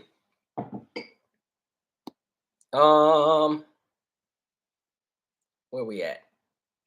Weezy said the strawberry be hitting too. Yeah, the strawberry toaster strudel be hitting. I'm over here talking about all this sugar now we eating. And I never. Oh, somebody said what? Captain Crunch, blueberries count chocolate. I don't like Captain Crunch because they hurt. Like when they scrape the top of your mouth, whatever that is. I don't like how that feels. I don't like that. I don't really eat cereal. I was never a milk person either, so I was never big on cereal. If I do use milk, it's sometimes almond or sometimes coconut. All right. Dana said, actually, they said you shouldn't drink cow's milk after 2 years old. I'm convinced that that's the reason why I'm still skinny. I never really drank. I didn't like milk as a child at all. You couldn't get me to drink it. You'd have to put like a whole bunch of Nestle Quick up in there, and that's quick. And you had to load that thing up for me to drink it. All right. Let's keep going. Y'all are really talking about this cereal. Oh, I'm also lactose intolerant too, Samir. I've been lactose intolerant ever since I was 21 with regard to cow's milk. 95, do you think Brett Favre will face jail time? No. Not at all. He'll get a fine or something. They're gonna let him skate. They're not gonna lock him up with it because it's too many people implicated. It's bigger than just him. They're gonna paint it as they're gonna get whoever the ringleader is, and all the people who were under it probably will just get a fine or get to skate.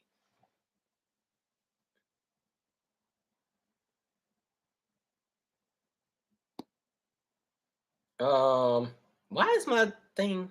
It must have missed half my. Either y'all were not commenting while I was ranting, or it just skipped half of y'all comments. Um, Somebody said we need a stronger word than evil. We sure do. Um, Akira. My childhood was affected by his cutting the school lunch program. Then again, that's what the USA gets for putting an actor into that position. And then he wasn't even a good actor. Even the narrative of how he got in there is exaggerated. They painted it like he was some dang Tom Cruise, Denzel Washington type of actor that was this big name. No, he was like a nobody's actor, even with the acting. They let him get in there. Whatever. All right, we're gonna keep going because I got a few more topics I want to jump into. Why is my chat being really weird? Oh, that's a good point. When you wish upon a star said most black folks didn't even qualify for Social Security when it came out. Yeah, when that first came out, we especially them generations that would have came out in those first 2 or 3 decades, half of them weren't even eligible. Nope, man. A mess. No goddamn sense. Okay, let us. I'm gonna keep going. What else? That was like the big one that really got under my skin. Shifting gears here. I saw another clip. Uh, to me, it was kind of funny, but disturbing. So there's a clip going around where it's like this teacher who got pissed off at the student because the student didn't want to say the Pledge of Allegiance. I guess somewhere in Florida, of course. But I guess the school had some kind of mandate where every student had to stand for the Pledge of Allegiance, whether they wanted to or not. Which I already think is stupid. But in the video, you literally see the man like freaking going in on the student. Did I read it? Did I have any article from that? Okay. This is the quote from the teacher. Now, this is him yelling at the student. So you're going to sit there on your butt. The teacher angrily asks the student. Student stands there, or the teacher stands there and waits for a reaction while the student refuses to respond, staring straight ahead and not making eye contact. That only seemed to anger the teacher, who spoke up again, saying, "Don't shake your leg. If you want to do something, get up and do it. I'll defend my country till the very end." The student then quietly responded, "I won't hurt you." The teacher then launched into a tirade of xenophobia, telling the student, "Then go back to wherever you're from. Where are you from? Mexico, Guatemala, where?" And the student was born and raised in the U.S. But okay, so getting to my main point. Remember that time I said patriotism is pretty much just allegiance to whiteness? That's really what it is in the United States, right? That's why they always get so mad when folks don't care about the national anthem or don't want to stand for the pledge or take a knee. Like, understand, when you're a part of a collective that sees yourself as the standard, and that standard is the face of a system in a country that operates as pretty much the face of imperialism around the world, then you see everything that goes against that standard as an attack on you. So a lot of white Americans, when they think of America, they see themselves. When they think of the Pledge of Allegiance, it's almost allegiance to whiteness if we really want to go there. It's allegiance to their way of living, to the America that they know. Same thing with the national anthem. That's why they get so pissed off about it. And the interesting part is the smoke that comes from something like the Pledge of Allegiance or the national anthem. All of the smoke that is coming towards it is systemic. It's not even about individuals, but they will always center themselves in everything and make it about them. And so remember, I think on the last video when I did the aerial thing, I said, folks always get mad when black folks or other groups of people don't care about what they care about. Right? That's what you're seeing. That's why this guy goes in his tirade. Now all of a sudden the student needs to go back to Mexico or wherever they're from. And the random line of, "I'll fight and defend my country." Who's attacking it? Like, who? I didn't see no bombs outside or nothing. But that fear of being challenged and understanding that, hey, people don't value the same things you value because they don't care, because the things that you're so pressed about are oppressive to everyone else. Like, very interesting. It kind of reminds me, remember when 2016 election season, even though I was looking at her sideways because she knew what she was doing. It was like that one time where the black woman went to the Trump rally, and then she had said she was going there because she just wanted to kind of hear what his policy was. And then once he was on the nonsense, she started reading a book. But then there was that older white man behind her who got mad and like tapped her, was like, "You need to pay attention." Like, again, understand when we don't care about something that they're pressed about. Oh, it ruffles feathers. They be pissed off. I don't think kids should have to say the Pledge of Allegiance. I think I think that's some crap we should stop doing as a country anyway. Why are you pledging allegiance to something when it doesn't do anything for you? And like as a child, the fact that we're conditioned to do that from kindergarten onward. Like I just remember being like 5 and we just did it. And I used to be like, I don't understand. Okay. And I remember my kindergarten teacher, it was this old lady, Miss Purdue. She was like, do you all remember? Because she was old. She was like 70. She was like, do you guys know why we do the Pledge of Allegiance? And I remember this one kid in the class was like, we do it for God. And she's like, no, we do it for our country. And so she said we do it for our country, but 5-year-old me didn't understand what that meant. I was like, I don't get what that means. I don't know. I just think it's stupid to condition kids to do that. Why are they pledging allegiance to anything? I understand having pride or being excited about where you come from, but allegiance means by any means necessary, you're going to put up with the nonsense. And I think now that's what we're living under, by any means necessary. And then again, the dynamics of what the country is continues to change in regards to what is for the people. Same thing, like, I think I said this before, like, because my kindergarten and first grade year was on a military base. Yeah, I went to Beechwood Elementary on Fort Lewis. And so, yeah, we do the Pledge of Allegiance in kindergarten. Like we do Pledge of Allegiance. And then we do 3 patriotic songs. We would sing America the Beautiful, My Country 'Tis of Thee, and then some other song, I Love My Flag, My Beautiful Flag, the red and white and blue, and sing it like 3 times. And mind you, back then, kindergarten was a half day. So I think school was about 3.5 hours. So we done spent 30 minutes being patriotic before we even get to color. I'm ready to color. We got to finish singing all these songs. And then I remember being like 5th grade. By then I was living in Italy, but we were on a military base. This guy, Mr. Pellerito, right? We used to have to go to Mr. Pellerito. I don't remember what day, but it was one of those selected days. We go to Mr. Pellerito in the cafeteria, and he would have all the 5th graders, and we'd have to sing all of these patriotic songs. And he's like this old man. He's like he's like 60, but when you're 10, old, it's like anything over 21. And so he would like make us sing all of these songs, and if you didn't sing them right, he would lighten to you. And we used to have to be like, I don't remember the song, but it's the one that they play at graduation. So we're, give me your tire, your poor. It's not poor, it's poor. Sing it again. I'm like, what the? Okay, we just want to go to recess. We're supposed to do kickball today, but PE got canceled because we got to go to Mr. Pellerito today. Like, I used to be so pissed. Anyway, I don't think you should condition kids to do all that because it just makes kids, they're just not playing with a full day. Then they become adults that are freaking loony. Look at the adults right now. All right, like this is what we're doing. Y'all conditioning and indoctrinating all these people for what? Anybody that is not white should not even have to say any kind of pledge, anything to this country, especially black folks. Please. Y'all was over here pissed because we weren't super sad about the British monarchy. For y'all to be so patriotic, y'all shouldn't have cared. Anyway.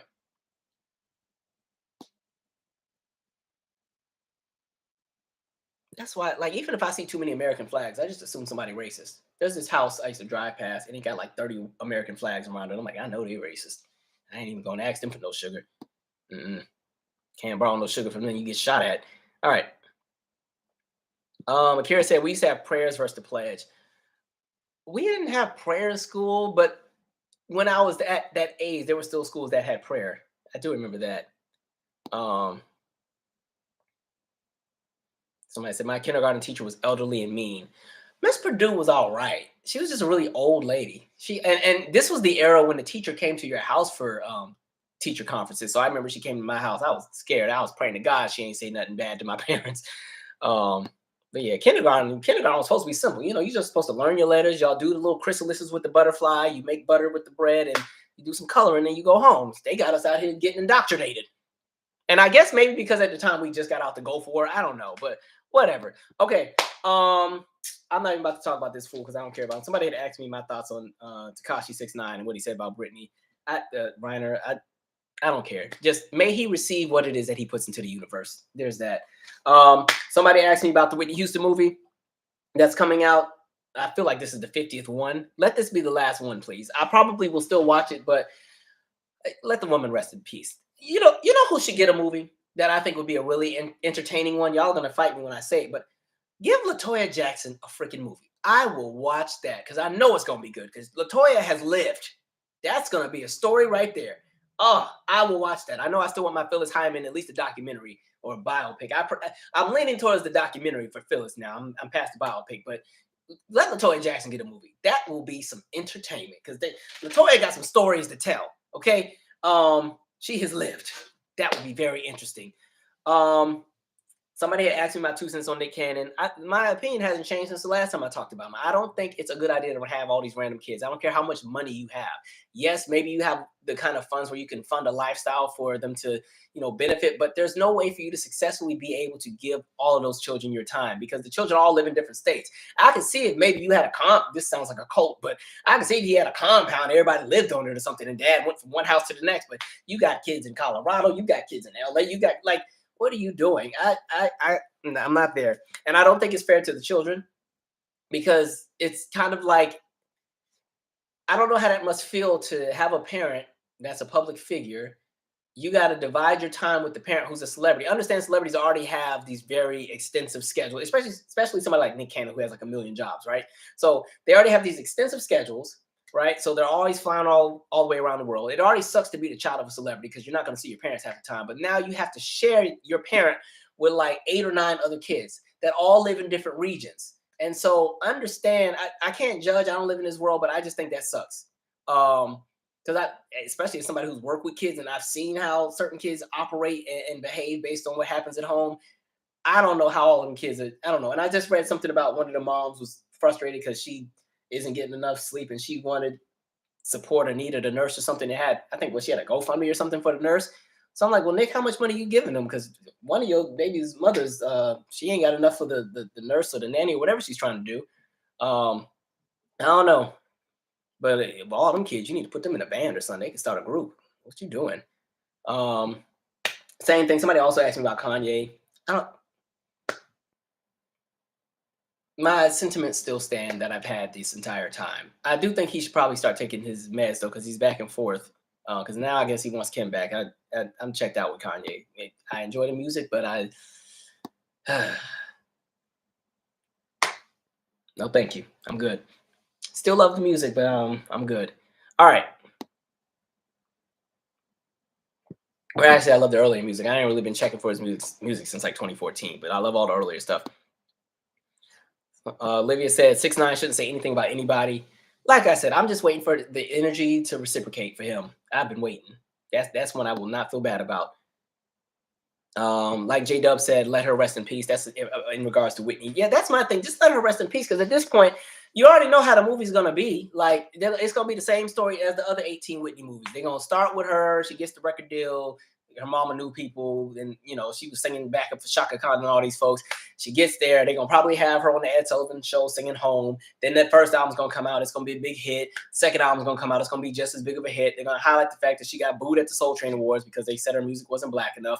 And then they're gonna fast forward. They're gonna skip past the "I'm Your Baby Tonight" era and jump straight to the national anthem. And then they're gonna go straight to The Bodyguard. Then this is when they're gonna focus on Bobby Brown. They're gonna spend the rest of the time talking about the drugs, and they're gonna bypass The Preacher's Wife and Cinderella and Waiting to Exhale. All that's going to be in 5 minutes. And they're going to skip to the late 90s, early 2000s when the usage was not really, she was really struggling at that time. They might even reference the Wendy Williams interview. And then they'll somehow reference being Bobby Brown. Then they'll get to the comeback story with I Look to You. They probably will skip the tour and they're going to jump to her passing on. And then it's going to be She Was the Greatest of All Time. That's the movie. I just want y'all to know.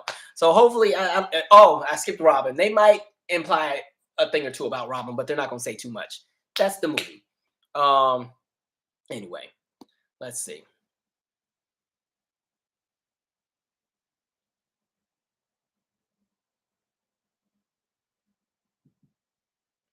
Dang, y'all still on this thing about the milk, huh? Still Rain said that's why I think conservatives confuse indoctrination with patriotism. It's just weird to me. Like it's I understand loving where you're from, but when it's to the point that you're like crying because somebody doesn't love the country as much as you, that's seek help. It's almost like the world of standing, like with stands, like people that are really obsessed with other musical artists. Now, I understand, I have my entertainers that I love near and dear, and I get excited to talk about them, but you're not going to catch me, out here ready to throw hands because somebody said something I didn't like about Prince. Or, somebody says something, about Michael Jackson or Janet that I didn't like. Now I'm going to go and I'm going to go, I'm going to find their address and send them death threats. Like, it's getting weird around here. I saw what was happening with the whole Nicki Cardi, the fan bases and I don't know. All of that is one web I'm not all the way well versed in, but Folks are y'all a little too attached to some of these entertainers. Like, seek help, okay? Um, y'all do like the Latoya J. See, I think Latoya have a dope movie. That's gonna be some entertainment. Um, no, Latoya's not gone. She's still with us. I ain't trying to kill nobody off. Um, she is still with us. Marvelous M. Um, let's see. Kayla said a compound could work for him. That's in regards to Nick Cannon. The women don't seem to mind cooperative living. I mean, like, listen, if it works for them and they can figure something out, knock yourself out. That really wouldn't be what I would want to do if I was, if I had a child with somebody that had children with 8 or 9 other people, and we all got it. I don't know if I want to be in a compound with y'all, like whatever. But it's almost like sister wives now. But I don't know. Some people think he's sicker than he really is, and maybe he's about to sadly transition, and this is his way of ensuring that he has a legacy. But how much legacy you gonna need? I don't think that part is true though. Um,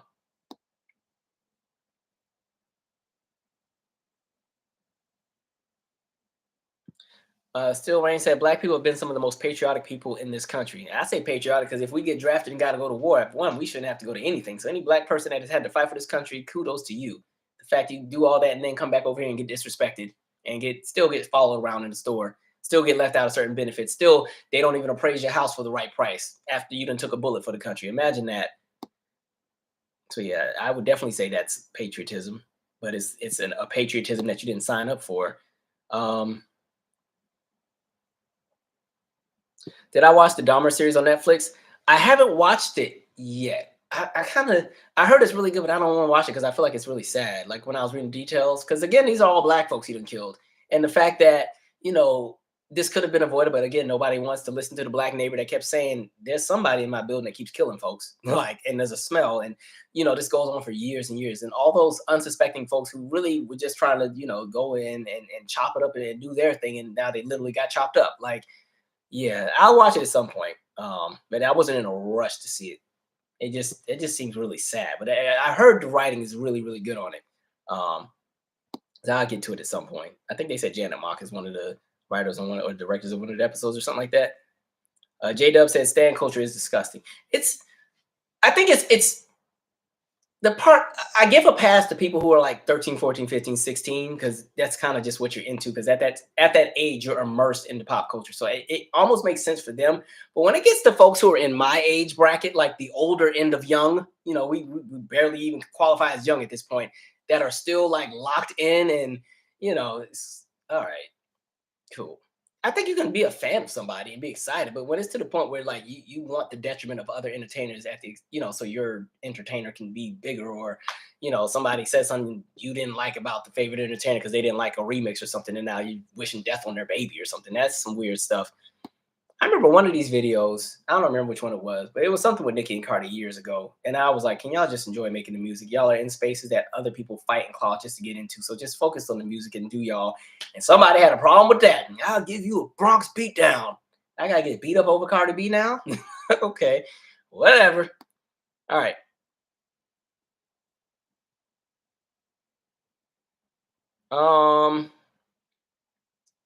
All right, I'm gonna wind some of these down because I think that's pretty much it. Oh, somebody did ask me Sherry Shepherd and Jennifer Hudson. I haven't watched their shows yet. I'm not a big talk show. If I do a talk show, they got to talk about something. And I told y'all before, all the talk shows have the same format. It's all just rooted in celebrity culture. So it's almost like you've seen one, you've seen them all. So I'm not really that interested. If I ever have a downtime minute, I'll check out one of them and see. I hope they do well. But yeah, if I'm a talk show person, it would have been the era of like the Phil Donahue, Sally Jesse Raphael, like when all the people actually had like topics that they really cover, like real things going on. Every show can't be celebrity culture and cookies. Like who wants to sit through that all day? And I think these talk shows are kind of out of the loop because I think talk shows back then worked because it was marketed to a specific demographic, which would have been stay-at-home moms. But now we're in a space where there's not really as many stay-at-home moms because the moms are working because it's hard to live in a household with just one income now. And so, a lot of times you have all kind of groups of people who are home now. You have people who work from home. You have people who are college students who, have these very sporadic schedules. So maybe they have a class at 8 o'clock and they don't have another class till 4 p.m. And so it's a different demographic, which is why I think things have shifted more so to celebrity. But the shows all kind of just, they do the same thing. So I don't be that interested. Um, Now, if they come out with a talk show that's more maybe music oriented, and this is more so in regards to like a kind of like an Arsenio Hall type thing, even though that was late night, something that's more performance based, I definitely watch something like that because I do think there needs to be some kind of outlet for entertainers to get exposure, especially now that we're in a space where there's an oversaturation of artists, which I love because there's so many great people you can get into, but a lot of them don't get a lot of support from major outlets and you don't know who they are until you look them up. Like somebody was asking me who my favorite artists are right now out of the current. And like out of the current acts, like my favorite are like Anderson .Paak, Topaz Jones, Duckworth, and Amber Mark. Everybody knows Anderson .Paak, but a lot of people don't know who Topaz Jones is. A lot of people have never heard of Amber Mark. Duckworth is actually on tour, so maybe he's starting to get his leg. But like these people are never invited on any kind of national, well, not Anderson .Paak, but the other three. They're not invited on any like national platforms or anything. So people don't know who they are unless they're digging through the trenches of the internet, or they're lucky and they're one of the 6 people that still have BET Soul and happen to see one of their music videos. So I would support a talk show that centers more on music oriented stuff, just because I think for artists, there has to be an outlet for artists that don't get the same push to have some kind of exposure. Somebody said, hope Kanye gets safe out here. I know how the industry is. I get worried about, oh boy, he get on my nerves, but I be worried because that family is the problem. Y'all know I don't do the Kardashians for anything. That family's already a problem. And then with him already having his issues he's dealing with, plus the ego mixed in with it, that's a weird combination. And now you see how they're kind of shifting the narrative and painting the narrative keeps changing with all of them. I can't. They're a headache. Everybody.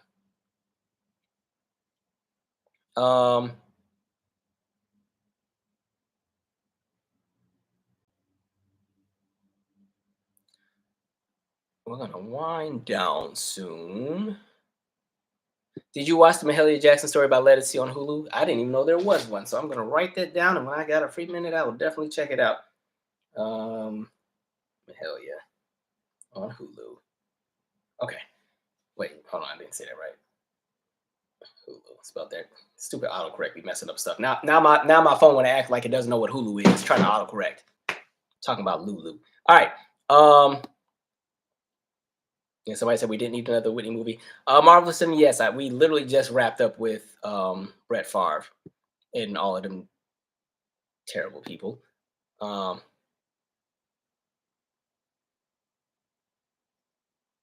Okay.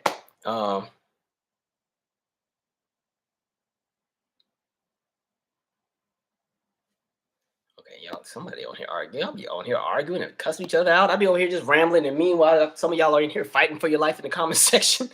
Okay. Somebody said, who are those artists you just named? Oh, the ones I said. I said Amber Mark. I really like her. She has a project called. I like her because she has a lower. She's an alto, but she sings in a lower pocket, which you don't hear very often. Like her voice is it's different. Her album, or the one that I have, maybe she has more than one. The one I have is called 3 Dimensions Deep. It just came out like this year. And then I like Topaz Jones. He's kind of like a rapper singer. And his project is called, well, it came out in 2021. Don't Go Telling Your Mama. And then there's Duckworth. That's probably who I really go hard for because he and I think, have very similar ears as far as what we do musically. He's kind of a free spirit. He has a lot of projects out, but his Super Good album was really good. He has a project called like SG8, which is like a EP. And there's another project he came out with. Right now he's on like the Chrome Bull tour. And then the other person was Anderson .Paak, and y'all know Anderson. We talk about him a lot on here. All right. Johnny said, I love Amber Mark and Anderson .Paak. Made it big by collaborating with Bruno Mars. I mean, for Anderson, that was a smart thing to do. He was already kind of getting buzzed, but I do think doing the Silk Sonic thing definitely opened some new doors for him so he can kind of now stand on his own. But I saw him live a few times. So that was dope. Oh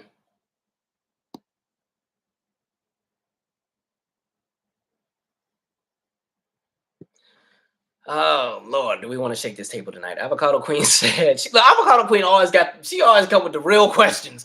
Have you seen The Woman King? Thoughts on critics arguing against reparations based on Africans who sold other Africans into slavery? Okay. So with The Woman King, we were just talking about this on the book club last night for those who were not there. My 2 cents with the movie is this. From the standpoint of entertainment, if you can watch it from that standpoint and just see it as a movie, it's a really great movie. On the other end, the problem I had specifically is they did not do a great job of marketing and letting people know that this is not 100% factual. And a lot of this is fiction, but it's fiction based on actual people and actual tribes. And so my fear is that people would watch the film and then assume that that's what really happened. And that was kind of the thing that made me a little nervous.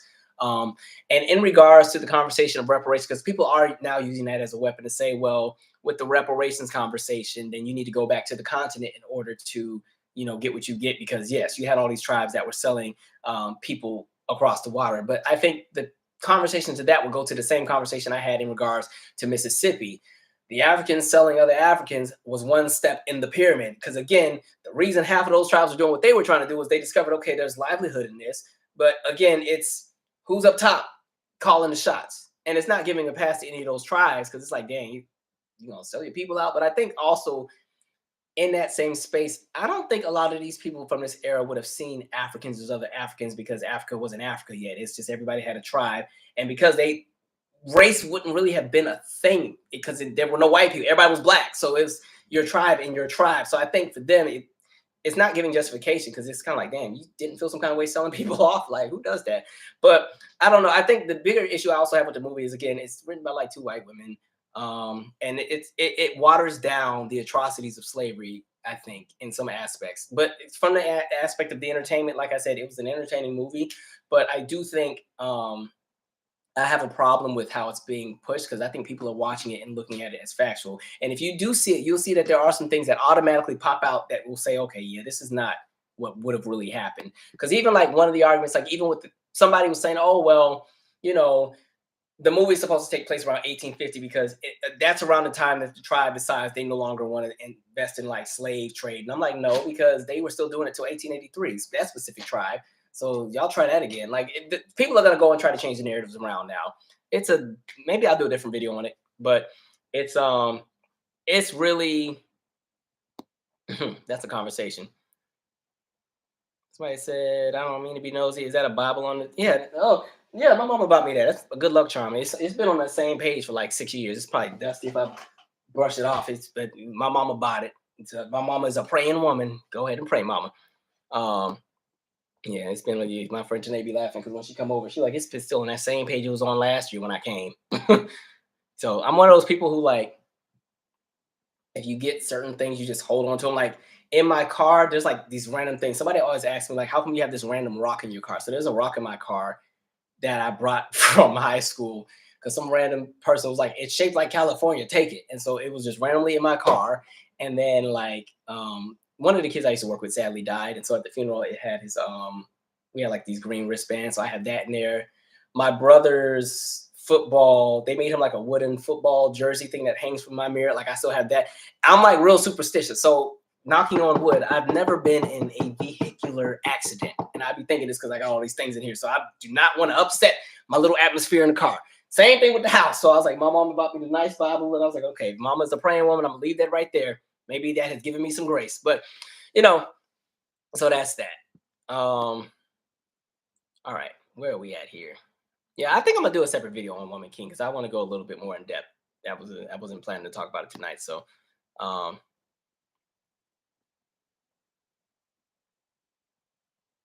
yeah, I like Victoria Monet as well. She's a great artist, and she's been putting in work for many years. So I'm glad she's getting hers. I discovered Victoria Monet when she dropped New Love.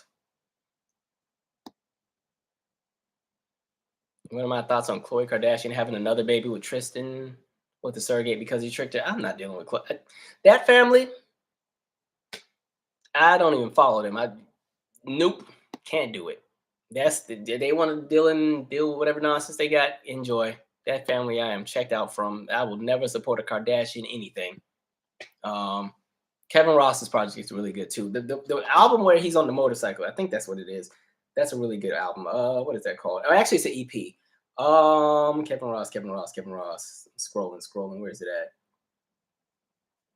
I like Drive 2. Audacity Volume 2 was okay, but I really like Drive 2. That was a good project. Let's see. So those are all my topics. So we'll just chop it up till I get tired. It's still a little early, so.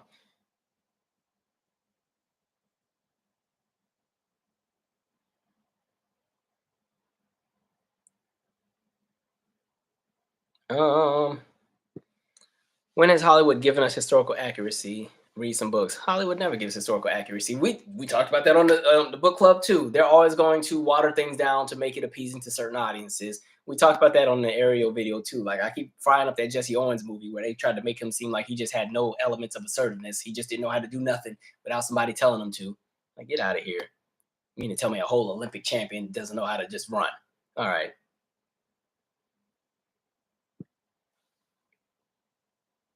Simone said, "I agree. We deserve reparations, but not from Africa. At least not in that way, because they already owed their claims from all the places that colonized them after 1884. Our claim is our claim is right up in here where the money's at. They're trying to that will be a way that a lot of racist folks try to wash their hands of what's owed to Black Americans by trying to throw it all on what happened over at the continent. When in reality, let's be honest, if a lot of them tribes didn't start selling them, they were gonna get sold too. So it's a catch-22. Everybody was gonna lose." And it's not a justification, but it's just understanding the context of what was happening at that time. Because they even hinted to that in that movie as well. Oh, you don't want to do this no more? Okay. All right. This is a nice little village you got here. Be sad if all y'all disappeared. That ain't what they said, but that's pretty much what was hinted. Somebody said, so I'm not reading that Bible. I look at it every now and then. But yeah, I'm not the most religious person. Me and God got our understanding. I got some questions on the other end. All right. Yeah, look, I think I talked about Lucky Day already. Yeah, he's all right. Thoughts on Usher residency, best performer right now. That's who they should have got to do the Super Bowl. I do want to go see the Usher show. It looks really good. I like that Usher's having his resurgence. And people are appreciating what Usher brings to the table. Usher is an entertainer, in my opinion, that has always worked. There's certain entertainers that I feel have always worked to better their craft over time. Some entertainers, I think, hit a plateau and then they just kind of stay there. And I think there are some that constantly work to get better. I think Brandy as a vocalist constantly works to get better. I think Layla Hathaway as a vocalist does that. I think Usher as a performer does that. I'd even say Beyonce in regards to just trying to do something different with each album, tries to do that. Who else? I like Thundercat as well. I think Thundercat keeps raising his own bar each time. Like there's some entertainers that really just have it. They have it. Even if you don't like them or you don't like their music, there's a respect that you can have for what it is that they try to do. Because at least there's some folks still trying to keep life in this industry at the moment. Because right now it's anything goes. Period. All right. Said also reparations in our case is for both harm and a contribution. The contribution to the U.S. and making it what it is today is much more impactful. And I also think reparations, for me, I think reparations, it doesn't even just stop with the conversation of slavery. I think you'd also need to include the Jim Crow era, the sharecroppers era, all of the failed elements of Reconstruction, everything from even from 1865 up until, I'm going to say, when redlining allegedly stopped in the 1970s, which it didn't. I think up until that point, something is owed because it was nonsense. You still had housing discrimination. You still got job discrimination today. We were left out of the GI Bill. We were left out of the New Deal. We were left out of the FHA loans. We were left out of so many different things. And then even in regards to like the draft and how so many of us were sent to Vietnam. And so like just, yeah, there is some layers with all that and understanding the aspects of generational wealth and how many of these major corporations not only got their seed money from slavery, but then they got the money to transition from industry companies and factories to whole corporations based off of like, you know, exploitation and pillaging and stealing land and all this other stuff. Like there's a whole lot that's old. So it's bigger than just whatchamacallit, what happened with slavery. Slavery's will open the door, but that system never changed. All right. Do you think Versus is still happening? Swiss and Tim's trying to get more money. Ain't nobody think about Versus, and that's what they get. We already said the problem with Versus was they try to capitalize and make it a whole corporate thing and all that other crap. And then it just something that worked at the time because we were all in the house because of the pandemic, and it was just real low key. Everybody liked it because it was like you felt like you were connected with your favorite celebrities. Once they started doing the Triller partnership and the Ciroc, and you got to have a Dorito sitting on the table, and now they got to have a step show before the show start and all this other stuff. Like it just killed all of it. I'm checked out from Versus. I mean, I don't even know who's left to go at this point. I mean, if they got somebody really good, I'm gonna watch it. But Versus is done unless they find a way to reform and restructure it. And then now Tim and Swiss are suing? They want some more money or something like that.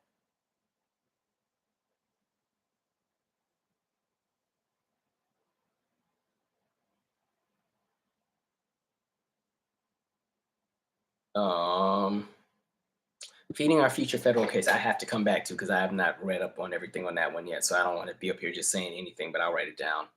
I'll probably talk about it on my next In the News, Feeding Our Future. I have seen like a few tidbits about that case, but I haven't. I'm not well read on that one yet. Which leads me to another point. I've been seeing the conversations around. I saw Jamie Foxx's post where he was talking about like, what did he say? Something about everybody don't need a podcast or something like that. And I was like, I totally agree because you're starting to get to this space where everybody with a mic just be on here saying anything, which is starting to kind of irk my nerves. Like, if I don't know something, I have no problem telling you I don't have the range for the conversation. I'll come back to it, or I'll tell you whose channel to go to. But some of these folks that are giving this bad relationship advice and these terrible perceptions and perspectives of men and women and what's healthy and what's not, be careful who y'all are following and getting behind.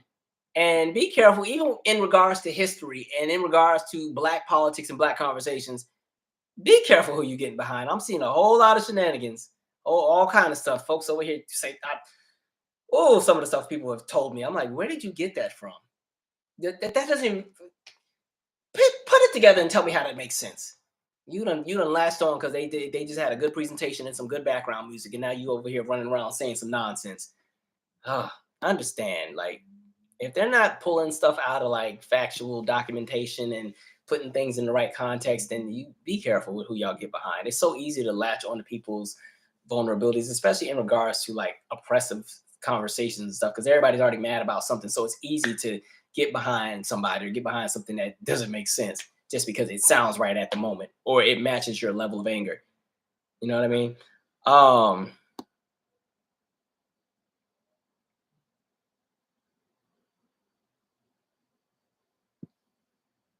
Said our reparations would bankrupt this already bankrupt country. They just need to get the F out and allow us to self-correct.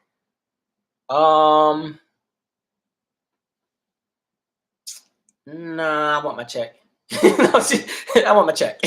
So look, they got money for everything else. Y'all got money to keep blowing up people overseas. You better find some reparations money because every time I look on the news, Ukraine getting some more, another 12 billion. I'm like, dang, how much you about to get? And then the president of Ukraine, every 5 minutes, he talks a little too much trash for my liking. Every time the U.S. needs to do more. Yo, you're gonna have to talk to some of these other countries in Europe. Now, understand, one, I'm gonna be honest, the US does not care about Ukraine. What the US cares about is the fact they don't want Russia to expand any further because that means that that's going to shake the table in regards to the kind of imperialistic hold that the US and Western Europe have at the moment. And by Ukraine getting snatched up by Russia, even though it's terrible that what's his name, Putin is over there killing all them random people that didn't do nothing but exist. Understand, this is more of a conversation of just a balance of power. It's not even about the well-being of those people. Otherwise, the U.S. would have been in Ethiopia. The U.S. would have been in all these other places where all these different groups are having these different issues take place. So, all right. Yeah, y'all got money to keep going to Ukraine. And somebody tell Biden, I'm gonna need him to stop using fighting words with China. That's too big of a country to just be stirring the pot when you about to die in 3 years of old age, and then we got to be over here worried about whether or not we're gonna get nuked or not. Relax, okay? Somebody tell Taiwan they need to go to the table with China and have a conversation. Don't put us in that. That's too many people. Ain't doing it. Thoughts on Ray J exposing Kim K? Don't care. But it seems like they went with the lie for all those years. I don't know why he's just now saying something, but you know, it is what it is. That's a one family I just don't care for.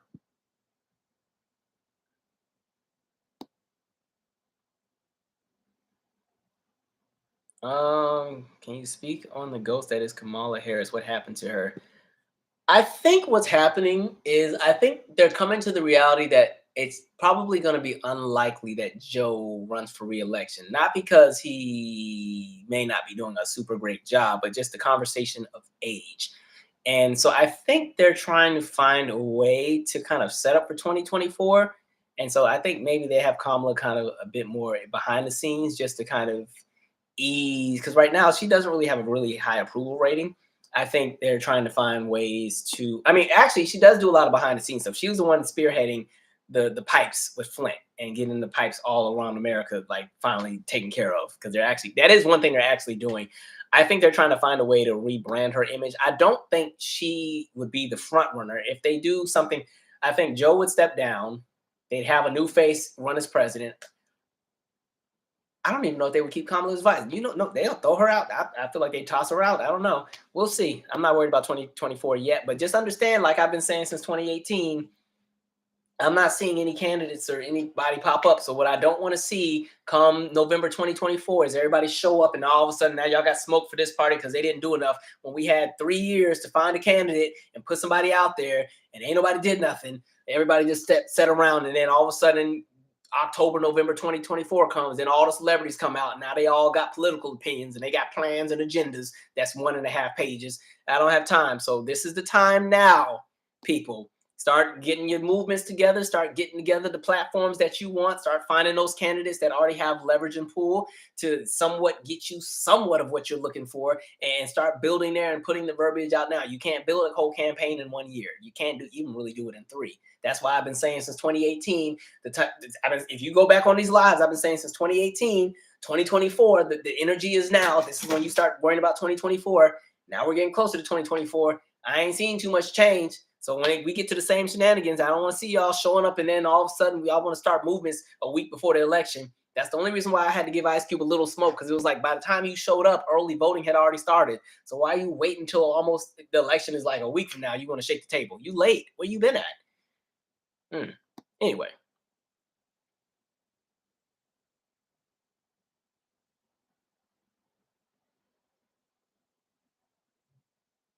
Mac Review says it's kind of easy how podcasts have blown up in the last few years because they literally have been out here for like 20 years already. Yeah, they really have. By the way, my podcast makes a return the week after next. I finally have some new episodes. So the week after next, there will be a new episode of Comedically Hardheaded. So for those who like podcasts but don't want to be pissed off when they're finished listening to it, my podcast is comedic storytelling. So we're not on there talking about the problem with men and women. We're on here talking about some funny type stuff. So if you just need some comedic relief, check out my Comedically Hardheaded podcast. All right. Some of the episodes are also on YouTube, but not all of them. All right.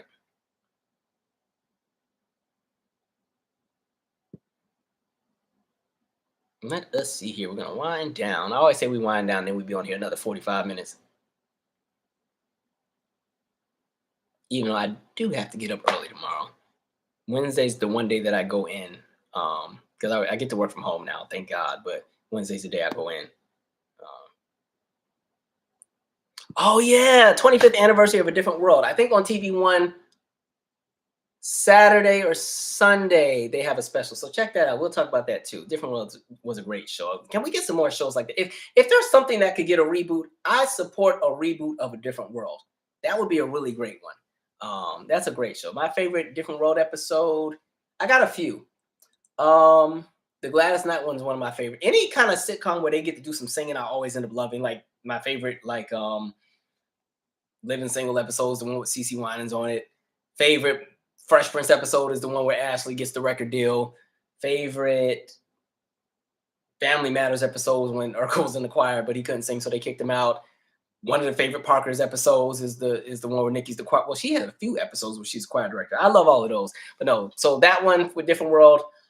Also, when Whitley had bought that dress or that suit that was like $1,200 and then got the wine on it, but she didn't have a job, so she tried to go to the unemployment office to get a check.